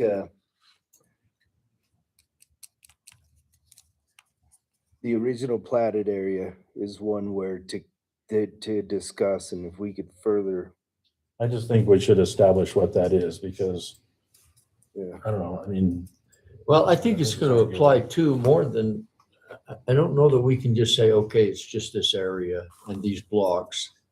Because we see roads that meander now, and we see them, but you see homes along the front, and somebody comes in and buys, not on a block. You can't define it as a block, because when I think block, I think square. And I think you got a meandering road, you got houses along the front, and there somebody comes and buys an acre right there, and they want to build their house now back there. I think it's applicable there as well as it is on Old Town Block. In a neighborhood, the platted subdivisions nowadays, that's what we're looking at. Yeah. And so that development's gonna set up now the platform of what is this gonna be? Cause you look at the neighborhoods, the platted subdivisions, 9,900 square foot, typical square sometimes, and then meandering roads. They're carved out to their boundary to comfortably fit a single family dwelling, then they start the next one. Yeah. And we see that traditionally, but then down in Hidden Valley, there's estate lots that don't fit the block definition, and they already want to be back by the river. Yeah. So, but we're gonna have the same thing when we get, eventually we start opening up annexations. The Lewis property is annexed, that area out in that area by you guys where we've got those larger lots. When we do a development, we have established setbacks. It's a 30-foot backyard setback and 25-foot front yard and whatever side yards. But that allows people to build their home back in the back of that block because it has a 30-foot rear yard setback, and they can put their home anywhere inside of that. And so if you want that, and it makes sense to be able to do that on those big lots. I don't see, I guess, so if you want to look at future platted subdivisions, that's set that way, but you will have people that put their houses at different locations. Well, I think that's healthy. You put them at different locations, but don't build right in back of me. And I think that's what we protect is don't build in my backyard. that's the Well, intent. we can- But you could, I mean, you could have 2 1-acre lots right next to each other, and somebody comes in and puts their house up front with a 25-foot setback, and they value that big backyard. Somebody else comes and buys the lot next to them, and based on our current ordinance with the setbacks we have established, they could build it anywhere within that legal setback limit. So they could put their house back on the back, 8 feet or 10 feet, whatever it is, from the side property line. So yours could be on 8, is it 8 feet side yard or 10? It's 8 and 10, right? Okay, so I was right. And the other one could be 18 feet away, clear back in the back behind you. And so if we're looking at applying this outside of what you clarified for me, the original plat, then we have to look at our whole development ordinance all over again. It's a lot of work. It'd be a lot of work. Yeah. So I think moving forward with this to protect the Inner block. original downtown components for that inner block development, just clarifying it with those words, and I would make a motion to approve it with that, but I don't know exactly what that wording looks like. We'll So, find it. and so bring that back, and I think it looks great. Bring it back with the text that's on the plat. I can run up to my office and grab it. We got 10 minutes before we have to shut down. Yeah, I think I that don't know. in some situations that, yeah, sometimes time is an essence. Thank you for your discussions of those people. That's probably challenging. So Yeah, It's tough. yeah. Mhm. Okay. So Clarifying that. 'cause with I that, didn't look. Never seen it like that. What is it exactly you're gonna just change so that we specify the area? Is that what you're We asking? identify the plat of the original platted part of Hiram by how it's titled. Okay, all right. And if we have, there'll be a date on it, and I'll get the date. And Okay, then we can even add it to the code as an exhibit, if I can find it. So can we not pass the ordinance and just say, We can just let it drop and no motion, right? Hey, Tony, can I ask the simple question? I think, I like what you're doing. This seems to make sense for the inner city blocks, but do you see this same, I don't know if the word's requirement, but a necessity for future lots? Does that seem like it's gonna be a issue or a? Trending from what, like, the PUD applications, other subdivisions, no, because I think that, how, and I could be wrong, but I mean, looking at the housing today, in the development plans that are proposed, even new ideas and mixed with old ideas, I mean, the lots are getting small, because the smaller the lot, they get affordable. And I see a lot of the 6,000 type square foot lots now, and there's areas where an area could be platted and then 5 or 6 mini homes, a cluster type within that boundary with their own little property boundaries. They're condominium type properties inside of it. I don't see it unless you get maybe to the west or to the south, where those are 12,000 and greater square foot single family lots that through an annexation agreement, they have to be that scale. But I really see like people are trying to mix high density with medium density in some small or lot single family units to mix them together and to include all users, all ages, where everybody's at their scale, their income scales, get them all together. That's in a society that makes a happy neighborhood when everybody can be together. It's challenging and it's an impact on many. I think that's something, there are gonna be discussions we're gonna have that are gonna be down the road that are gonna be longer than this meeting. I bet you. so can I we, don't see it. can we make a motion and approve this contingent upon those changes? An ordinance needs to have the exact language stated, Okay, what you're changing, either preferably in written form. but Okay. if not, it has to be exact. So it's gotta come back. Unless he runs up to his office and. It's And you guys okay. put the No, exact we'll do language. that. So because this is, again, this is a pending ordinance, and anybody that brings an application, it will have to comply to the outcome. So I'm just glad that we're able to start a new year, and I have something to work with when I have these discussions in the future. okay, well, Tony, you're a great asset to the city. We appreciate the long hours and hard work you put in. Thank you. I've been up since midnight, Craig. Yeah. You told me, you told me 4 o'clock. Well, I was up from 12 to. Yeah, so thank you very much. Yeah. All right, so any action needed before we, on this ordinance? We're gonna table it and you're gonna bring it back? Is that the proper wording? I believe so. Okay, Yeah, I'm gonna bring it back. There's a chance that you'll see both these back and possibly 3 more. Okay, well, I can guarantee you, we will not take the time that we've taken on these in that next meeting. We'll look at the change and then we'll vote. Some rest. So, okay, very good.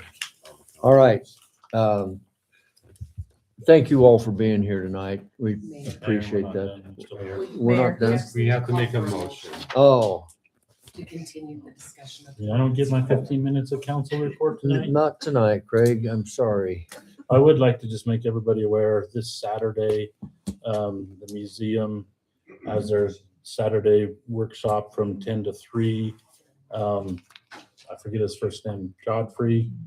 The Church of Jesus Christ Latter-day Saints historian is coming up and will be here speaking on, him, I can't remember. Oh, yeah. Either. Anyway, he will be here speaking on the history of sugar beets here in Hiram and in the south end of Cache Valley. Very interesting. Saturday, what time? From 10 to 3.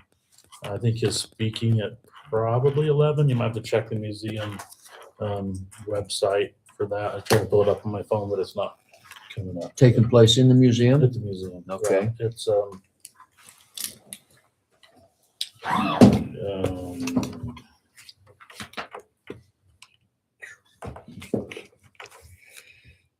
yeah, it's not coming up. Anyways, I just wanted to make mention of that. Okay. 10 to 3.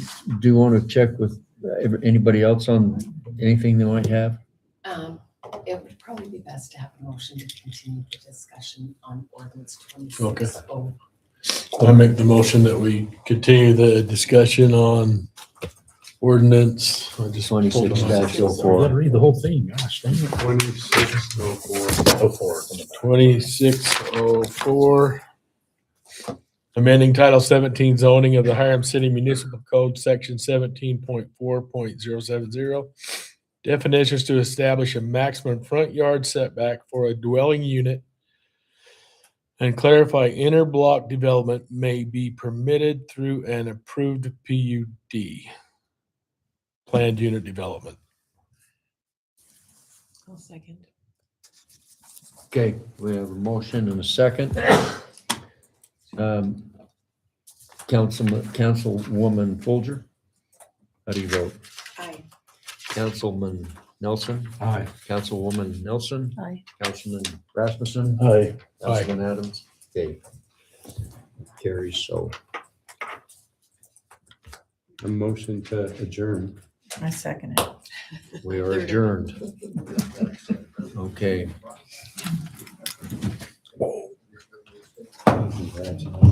Thanks, you guys. Thanks, Steve.